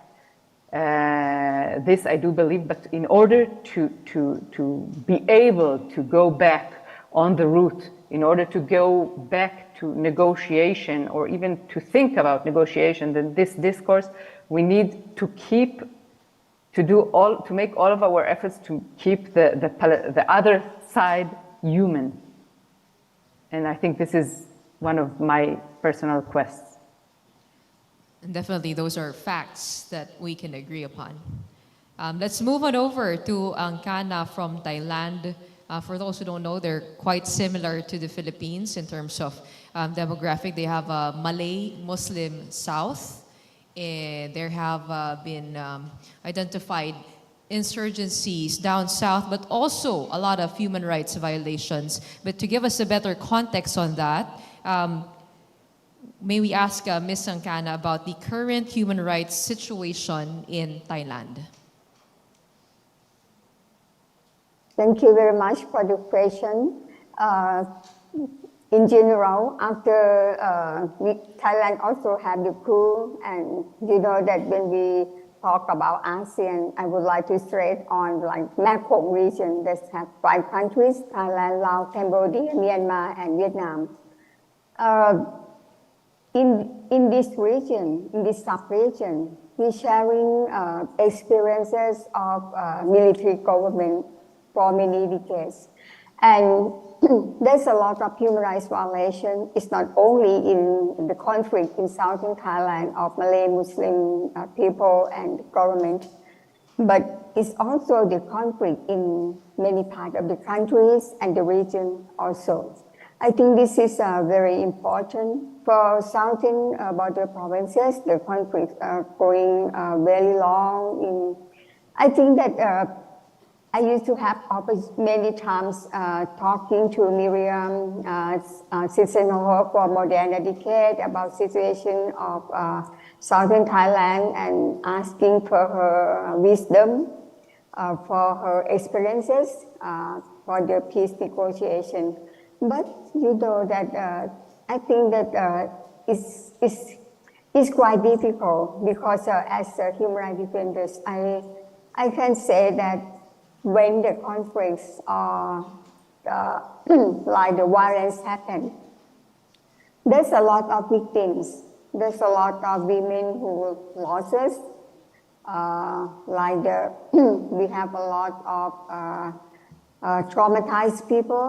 We still have no good resolution. Although we have the peace, the peace talk with another group in Malaysia, but more than a decade is not success and it's still going on. I would like to respond something maybe not only in Thailand, in southern border provinces, but also in Israel and Palestine.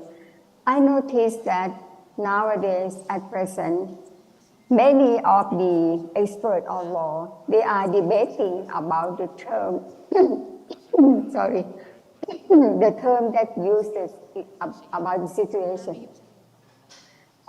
They're debating if this is the terrorist and how can they apply the Counter-Terrorist Act. They're debating about the situation of this is genocide or ethnic cleansing or whatever. But you know that why many people debating on this? They are blind to listen to the voices of people all over the world asking to stop the chase fire. Because the loser is not the leaders of the big country, but it's the citizens of the people who were there. And you know, when the violence happened, you know, you need long time for psychological support, for psychological treatment. It's really traumatized when it happens. I want to say that we cannot change the history, we cannot change the narratives, but we can do more to protect our people, to protect our citizens as we are human. Thank you. A look at the future. Thank you very much, Ms. Sankana. And I think we have a question from the audience. Mon Isberto, one of my co-anchors from Signal TV, is here with us. Sir Mon? Sir Mon, there you go. A round of applause, please. And he has a question at hand.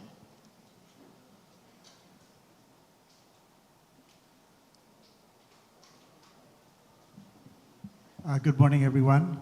I feel awkward asking this question because the tone of the discussion has been so serious so far. But anyway, let me just pose the question. When I look at you, Iye, and Cheche, I see babaylans. Okay. I raise this point because I think there's a cultural element in the Philippines that I think is worth looking into. Pre-Hispanic communities here in the Philippines had a much more exalted view of women than what we have over the past several centuries. Only women could be babaylans. Only women could be healers. Well, if you were gay, but very, very woman-like, you could also be a babaylan. And even today, after so many years of colonization, there's no shortage of very strong women that I see walking around. My question is, in your experience here, how can we tap that cultural element here in the Philippines? How can we get more women to become babaylans, to become healers and promoters of peace in their respective communities? Based on the experience, do women want to take on this role? How do we encourage them to stand up and move forward? Thank you, Mon, and thank you for coming over for this lecture. These are historical references on which we draw a picture of our identities, perhaps both as Filipinos, but also as men and women. And whatever the inspiration that we derive from all of this, these historical facts that that are part of like a forgotten history because of the period of colonization, these are important sources of that kind of inspiration and feelings that we can be empowered. But at the same time, what do we want to change? We don't want it to be the case that only women have these so-called feminine virtues of nurturing, of healing. And we know that some men can really be good nurturers and healers. What we don't want to see is women being boxed in certain, expectations. Okay, a babae lang is good, exalted. Even in other cultures, they would have a distinct place. But in any case, is that the only role that they can play in society? Can a babaylan move from being a babaylan to be the president of the country? Of course, we've seen two women presidents in the country, and in any case, maybe there's a big difference in terms of the voting behavior of the Philippine public. I don't think the Philippine public has a gender bias when it comes to voting, but it's also the fact that according to one study, the fact that more women are going into politics is because of the ban on the same person running for the same position, and so the wife runs instead, or the daughter instead, right? So you still see that kind of other dimension getting into this issue. But in any case, socially, the expectations about women, sure, these are important tools on which to build our empowerment and on which to build our role in society.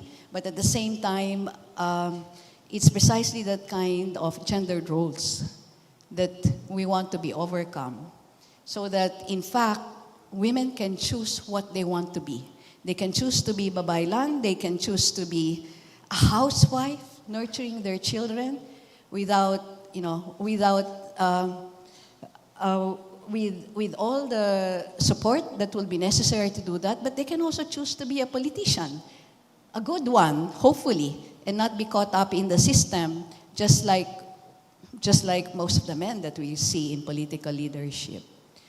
So I think that's about what I can say to Mon's question, and indeed we have discussed very, very serious things here, and here we are seeing how women are expressing themselves at great risk to how they stand up for their political positions. Angkana, your life story is so inspiring. When you lost your husband and now you are one of these leading voices working for human rights, they involuntarily disappeared, and also the problem in southern Thailand, which we know is still probably having some hope of some peaceful resolution happening now with, after going through very tumultuous politics in the last decades in Thailand. And for Neta and Nida, we will still be here for you, really. And also being among the voices to say, stop the war, have a ceasefire, return the hostages, because how can you return the hostages safely if there's this war going on? So these two are very much connected. And that's the only way to go for to carry on and bring about a more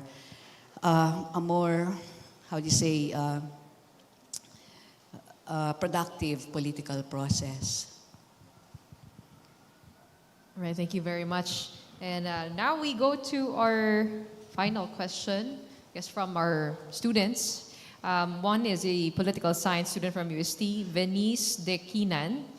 As a woman or as a political science student, what can we do to advocate for the foundation of peace and take part in the shifting of the paradigm? Advice to young women, I guess, also to the young people here in this room. I would like to direct that question to Boggs Tanggol, who is a professor. And to add to that, have you been studying this Israeli-Palestinian conflict? And I guess, according to how you've seen the Bangsamoro region shift from conflict to peace, to the peace process, what do you make of how long this, this whole process can go? What are possible tunnels of light that we can go into to finally get leaders on the same table, finally get alternative voices on the same table? Thank you for the question, Gretchen, and to the student. As you said, I'm a professor of political science, and considering that I'm still part of the youth sector, I'd like to believe I might have something to suggest, no? But at the same time, let me try to address the second question first. While we have, in my case, I have attempted to understand and study about the Palestinian-Israeli conflict, I have to premise this by saying that no amount of studying on my part will allow me to fully grasp and understand the situation better than those on the ground, such as Dr. Shori and Ms. Neta. And so I think when it comes to that conflict, many of the practical, actionable solutions and strategies will have to come from them, the very people who are directly affected by the armed conflict. But allow me to be a little bit academic and approach this from a theoretical perspective that is informed by practice and experience from different armed conflicts all over the world. We have to understand that for such a multifaceted and complex conflict, it requires a multi-pronged and holistic approach. In practice, we always say use systems thinking in trying to understand the conflict. And also, there is this idea about ripeness when it comes to negotiations. And this means that parties to a conflict will have to reach a certain point wherein both of them realize that pursuing the conflict in the way that they have been pursuing it will be mutually destructive and will not lead anywhere. Where the costs are too much, such that the opportunity and time is now ripe for them to actually sit at the table and negotiate. But how do we reach that in such a complex conflict such as in Israel and Palestine? Well, we have to know as well that violence and the use of force is a response to a shrinking of the political space. So we need to find ways, and again, the practical and actionable solutions will come from the people and communities affected. We need to find ways and different ways at different levels of increasing that political space. Otherwise, they will never sit at the negotiating table. And the start of that has been mentioned several times earlier, and that is the ceasefire. That is one practical way to stop the ongoing violence or incidents of violence, and then later on find ways to bring them together. And I think a very strong aspect of this, which has been touched on by Dr. Shori and Ms. Neta earlier, is the idea about what sort of narratives proliferate in the discourse within Israel, within Palestine, and in the broader international community. Unfortunately, many of these discourse and the way that the conflict has been framed, it's being drowned by ideas, by positions that have been hardened by, as someone mentioned earlier, ideologies. And from a conflict resolution perspective, when we begin our discourse on armed conflicts on these positions, it will be very difficult to find any resolution. So we need to be able to find a way to unpack these hardened positions and see what are the underlying interests that are driving these positions. When Israel, the government, for example, says that the Palestinians have to be pushed out of the land or eradicated, what is driving that hardened position? And even better than better than that is we need to unpack what are the needs, the basic needs underlying those as well, and the values. Because I personally don't think that, regardless of the parties to a conflict, that there are no shared interests and values. There will be. It's just a matter of reimagining and unpacking these positions. And so that's just from the perspective of conflict resolution. We need to find a way to de-escalate the situation. We need to counter the narratives on the ground, find ways, and groups led by Dr. Shori and Ms. Netta definitely play a very critical role in this to counter the narratives that have been drowning out the rest of the voices, because the voices are there, evidenced by the presence of Dr. Shori and Ms. Netta in this platform. Find a way to amplify those voices so that the prevailing narrative is countered. And then when you build that critical mass, as politicians, that might persuade them to see alternative pathways to resolving the conflict. As to the first question, while I cannot voice my opinion regarding how women or what women can do, in terms of being a youth and a student of political science, I think it goes without saying that being aware, just awareness for one as a start, is important. In the academe, we have, especially in Mindanao, we have this growing concern that there's too much silence.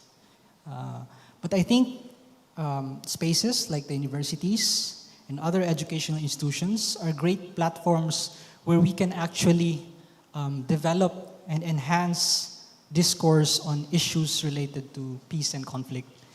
And although it's not always a safe space, we can, as students, we can help build those safe spaces.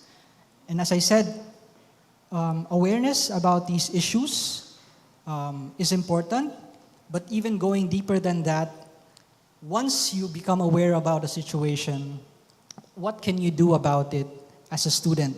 Operate within your capacity. And I use the example of my students who might be watching now. And they have actually done, we are very far in terms of distance from Israel and Palestine, but they organized themselves to show solidarity to resolving the conflict in Israel and in Palestine. And that is just one practical approach that students have done. But they didn't do this haphazardly. They didn't do this out of clout or just to be, on what is popular now in the discourse, but rather they actually went into studying the conflict, understanding it in their own way, going so far as to even respond to those people who question their motives, why they are supporting peaceful resolution in Palestine. So those are just some of the examples, and I'm sure Ma'am Iye, as a longtime professor as well, will have even better examples for youth like you. Thank you. Maybe I'll just add a short piece there. It's a political science professor who advocated the non-killing political science. Because basically, I think the starting point is precisely the dominant theories that have guided, political science, and therefore all of these advices has not really promoted what he called a non-killing society. So it's about time we think about how we're doing political science in order precisely to produce a non-killing society. And its basic premise is this: you were not born knowing how to kill. And how did it happen that we have all of these killing machines around us, producers, traders, and so on, and that kind of arms race that we're witnessing around the world? We were not born that way. We were born to nurture and to love the people around us, but somewhere along the way, we became killing societies. So his advocacy is precisely the opposite: a non-killing political science in order to produce a non-killing society. So think about that. We don't have all the answers, but just think about that for maybe every now and then.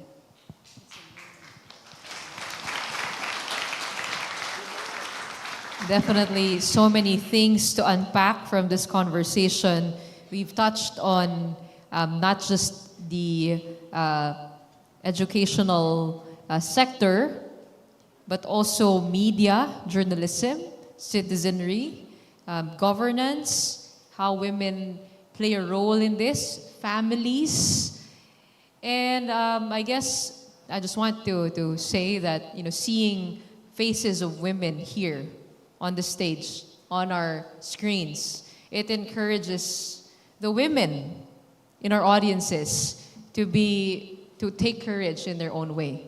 I mean, just takes somebody to be an example, somebody who takes courage to fight the good fight, even if it can be painful many times. So maraming salamat. Thank you for sharing your insights on this conversation. We have the video. And our surprise for you, of course, Miss Miriam Coronel-Ferrer. If we've heard from your side, let's also hear from the chair of the Moro Islamic Liberation Front Peace Implementing Panel and your counterpart during the peace negotiations. Let's hear it from Minister Mohagher Iqbal.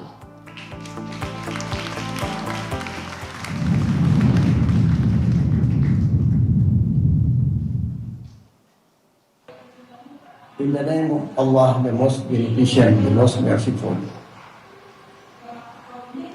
let me extend my warmest congratulations to all the awardees of the 2023 Ramon Magsaysay Peace Awards.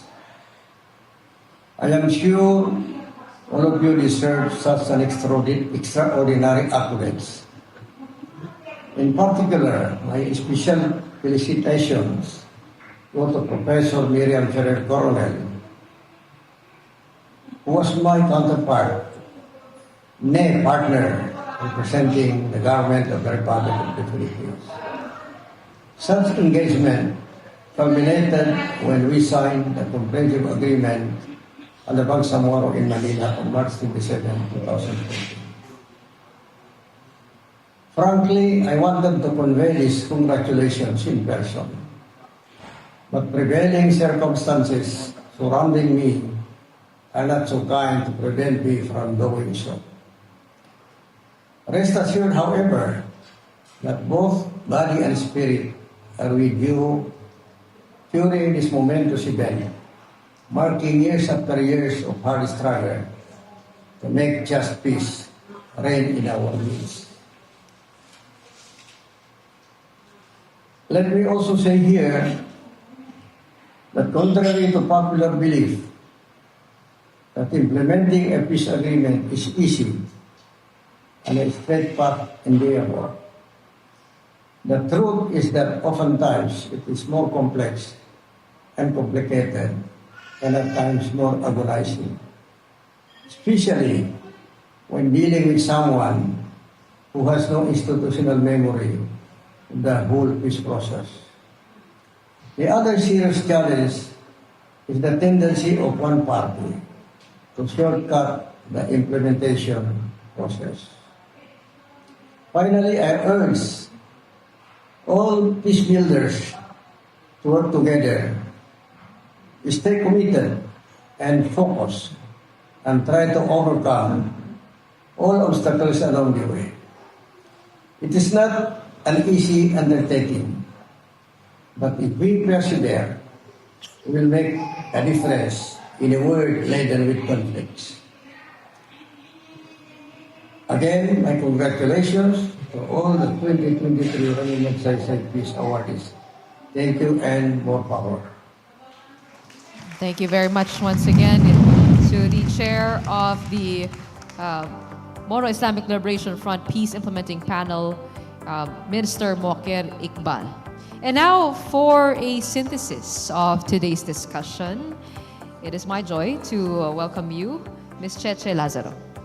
Thank you very much, Gretchen. And to all of you who have been with us this morning, I will try to synthesize this session by pointing out some of the interesting items that were discussed today.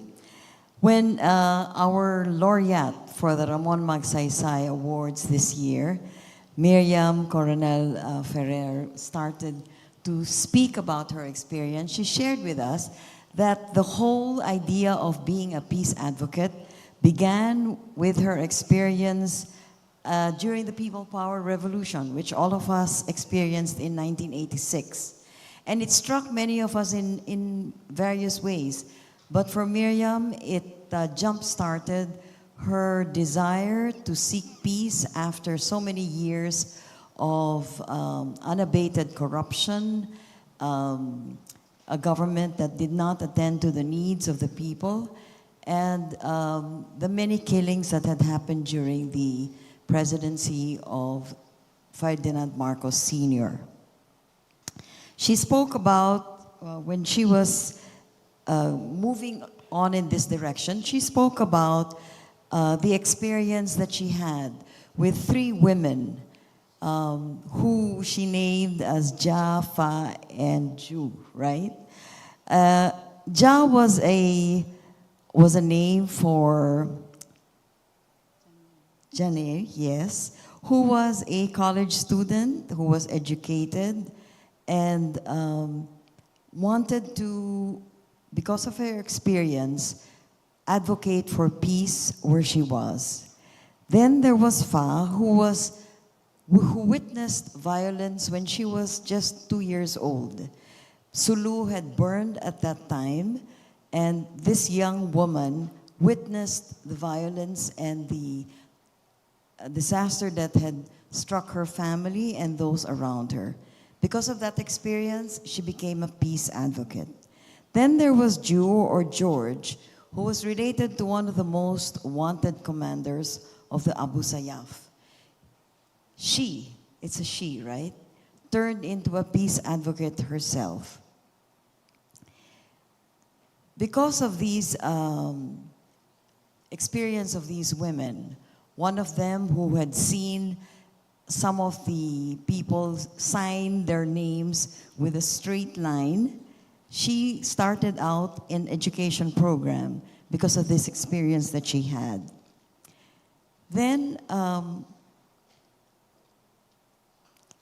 Miriam spoke about women as the challenge of choosing peace and shifting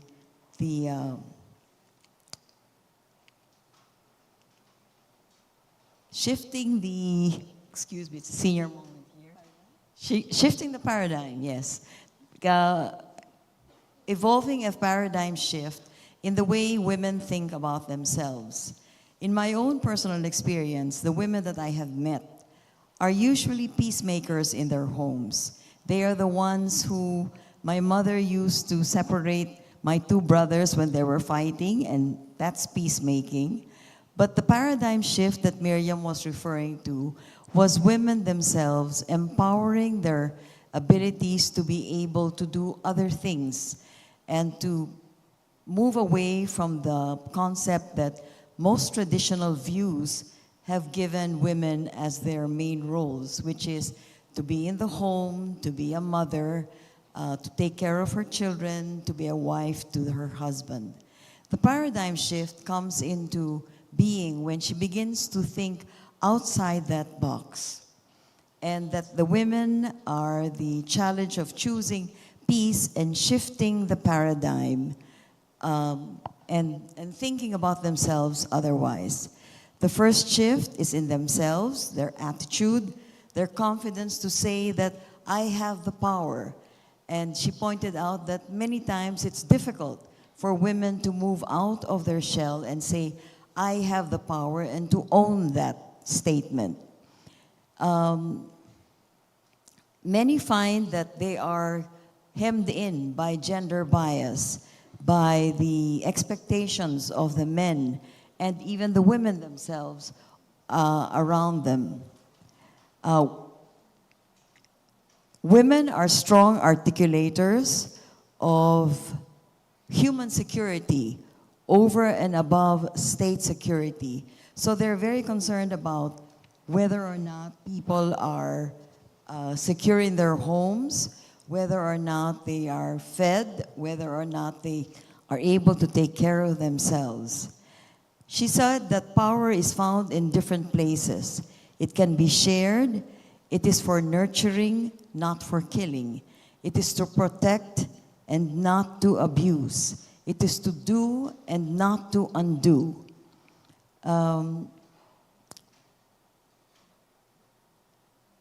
It is meaningful for women to participate in decision making because it becomes something that is worthy for the collective good of many more people than just their families. For example, collective power, as she spoke about her experience, a story that keeps running in her mind, she referred to the karaoke session when she was with her women in the WPS, and that this karaoke incident reminds her of what collective power means when not one person is hugging the microphone, when it's passed from person to person, to be able to share in singing the song as opposed to just one person singing. Women also bring in the gender lens in terms of peace, in terms of what is important to them, in terms of what they wish to happen to achieve peace. The dominant concept of power is something that feminists nowadays want to deconstruct and redefine. She referred to a compliment that was given to her when she was called, "You are a great womanizer," right? And I think this refers to her ability to empower women, to be able to have women participate in the peace process and participate in matters that affect them directly. Our panelists today shared with us their own experiences. Kun Angkana talked about her experience of, she said that women experience a different kind of violence and than the ones that are experienced by men. She said that it is important to address the root causes of children in crisis, and she suggested that the holistic approach for human security should be paid attention to. She talked about the interconnectivity of women and that there is a need to raise awareness for peace and equality. When we listened to Professor Tanggol, he talked about the impact of signing the peace accord and credited Miriam for inspiring women, being an example for women to be part of the peace process, and that the youth have pushed the boundaries. Miriam has pushed the boulders up the hill and even suggested that she has shattered some of them, which is, I think, a great compliment. A boulder is quite difficult to push up the hill, much less to shatter. When we had our two panelists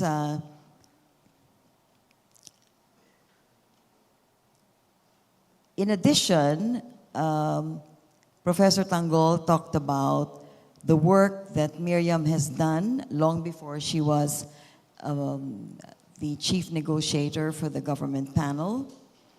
And one example that you gave of some women that you have met are the women from the Higa-Noon community, right? Because these women worked on peace, they were able to bridge the gaps in the divide that was existing in the Higa-Noon community.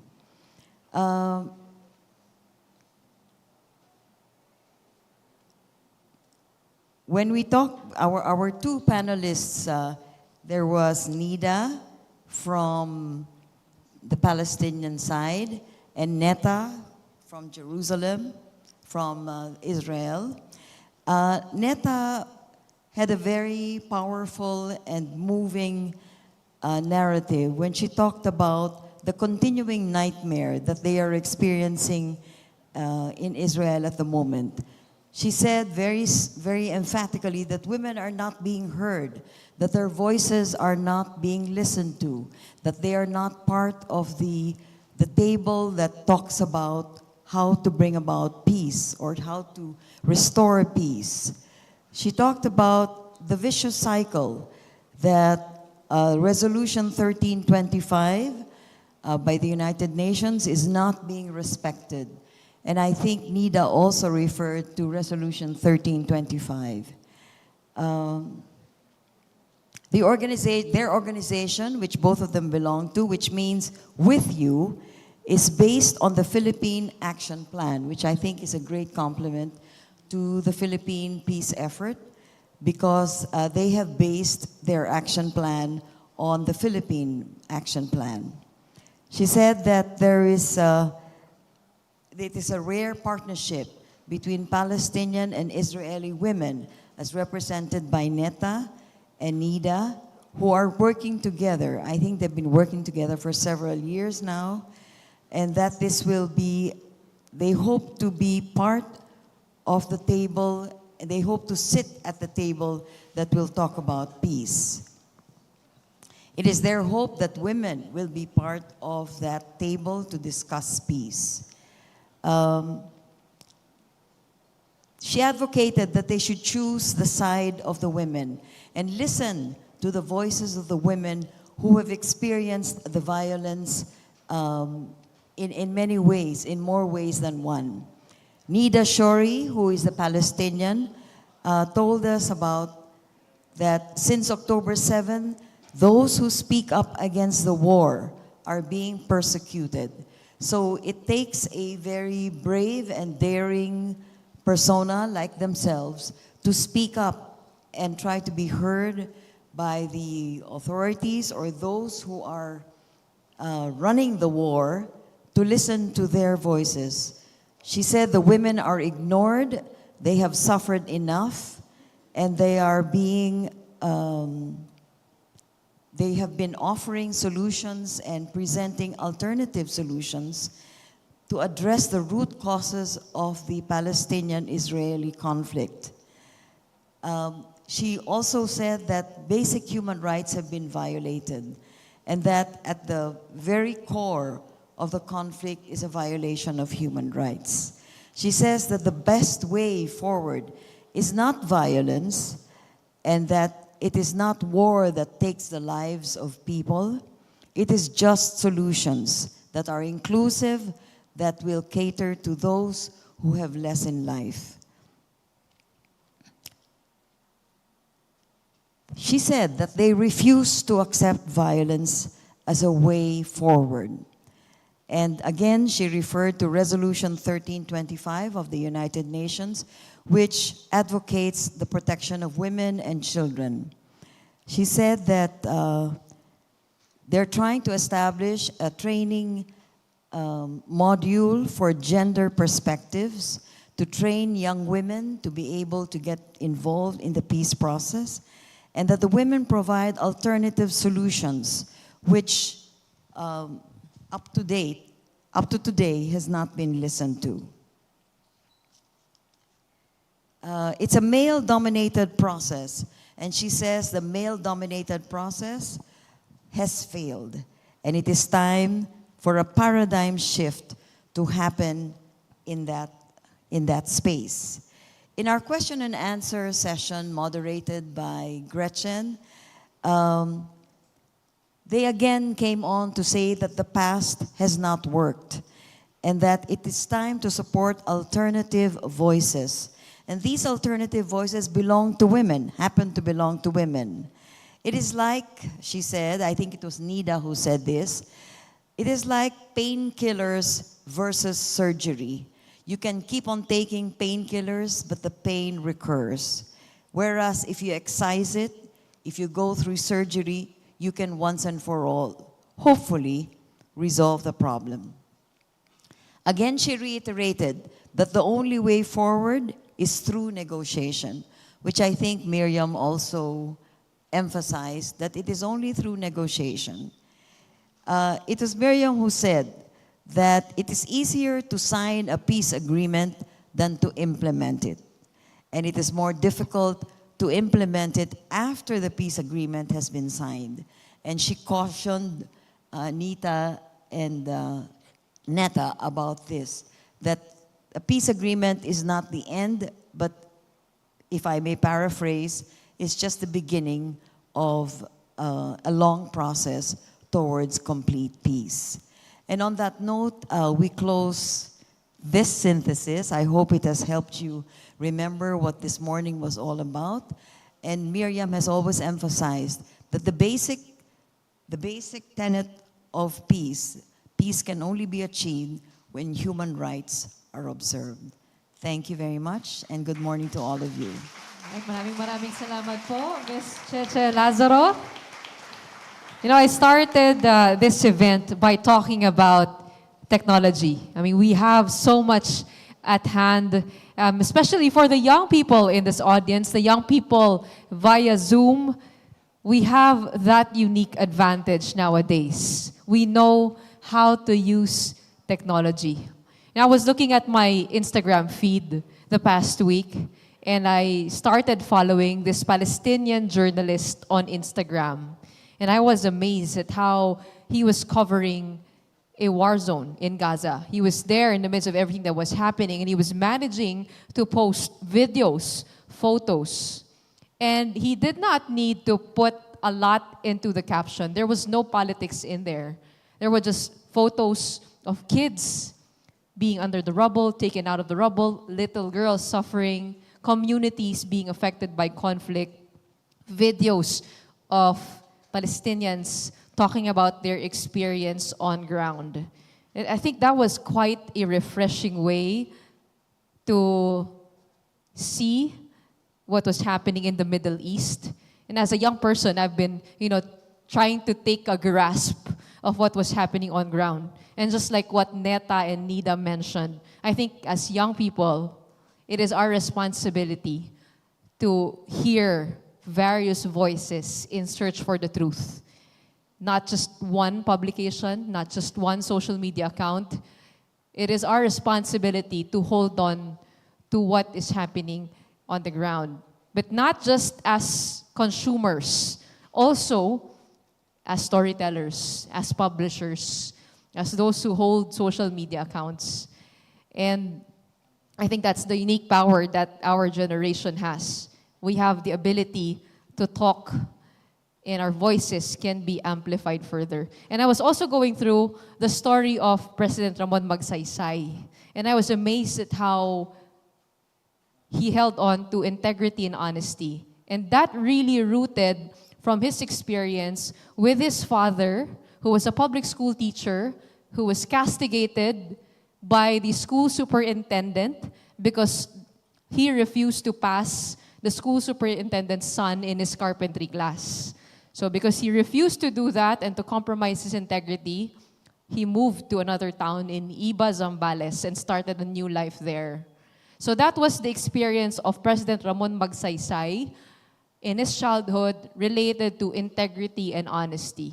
And I'm sure all of us here in this room, we have that experience in our childhood. A time in our lives where we wanted people to uphold the truth, no matter how painful a situation is. We wanted to have honest conversations. And in our own way, by upholding integrity and honesty in our lives, we as simple, millennials, Gen Zs, leaders here on this stage, lahat po tayo, we have that power that we can hold on to.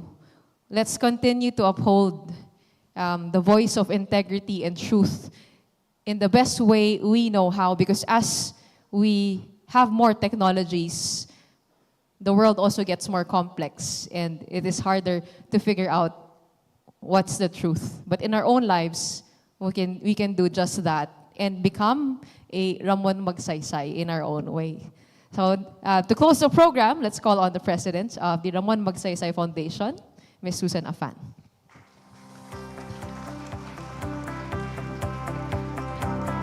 Thank you. Thank you, Gretchen. Wow, what a morning. We talked about something very serious, something very raw for people that are actually living, the horrors of war and terror right now. But what we want to do here at the center is not really just focus on the darkness, the heaviness of the situation, because in spite of everything, we want to be able to inspire, and we want to be able to give hope to people. And I think today that was seen by obviously the examples of Neta and Nida, who are out there. They're glimmers of light and hope.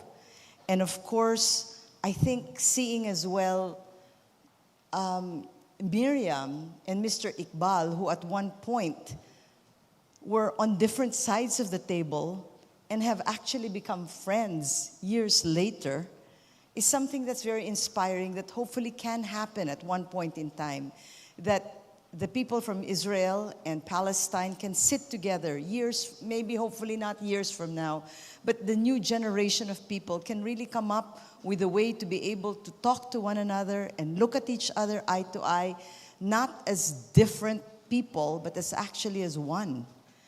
And it's just wonderful as well that we have people here like Boggs from Mindanao that can talk to other people from all over the parts of the Philippines as well, that can continue to inspire people and continue to talk about the message of peace. So for all of you that are here, I hope, this center, the Magsaysay Foundation, Awards Foundation, is all about inspiring people. I hope we were able to do that through the people that you heard today. But at the same time, it's not enough. We want you to continue to interconnect with one another.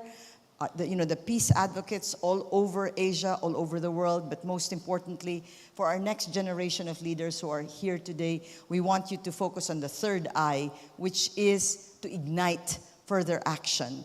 Help us bring peace in this world. Help us to bring peace with one another, because that is the only way, that is the only out for people like us to continue to live well in this world. So I want to thank Angkana, which is also in Thailand, doing her share. I want to thank, of course, Gretchen for sharing your time and being a woman of action. Thank you, Gretchen. And of course, to wonderful and our beloved Cheche Lazaro, who amazingly moderated the panel and gave us the synthesis for this morning. Thank you. Not least, I also want to thank the Ramon Magsaysay Award Foundation Board of Trustees. They might not be here with us physically, but they have joined us virtually. They're all watching, cheering us on, and thanking everybody for participating and being with us here today. But last but not least, I need to thank the people behind the scenes. It takes a village to put something like this together, and I want to thank Joy Alampay, the head of our Transformative Institute, together with her team and the rest of my Ramon Magsaysay Award Foundation team for putting this together. We have another lecture that's happening at 2 o'clock. We're moving it to 2 o'clock, just so we can give our panelists and our people some time to also breathe and eat a little bit of lunch. But we would love to invite all of you to stay if you'd like. This time, from peace, we move to holistic healthcare. A wonderful oncologist that has joined also the roster of the Magsaysay awardees that will be talking about holistic healthcare. So with that, again, thank you, maraming salamat, and we wish everybody a wonderful afternoon. We hope to see you again here at the Ramon Magsaysay Center. Check us out on all of our Facebook and social media pages. We have a lot of stuff going on all year round. Please join us. Thank you.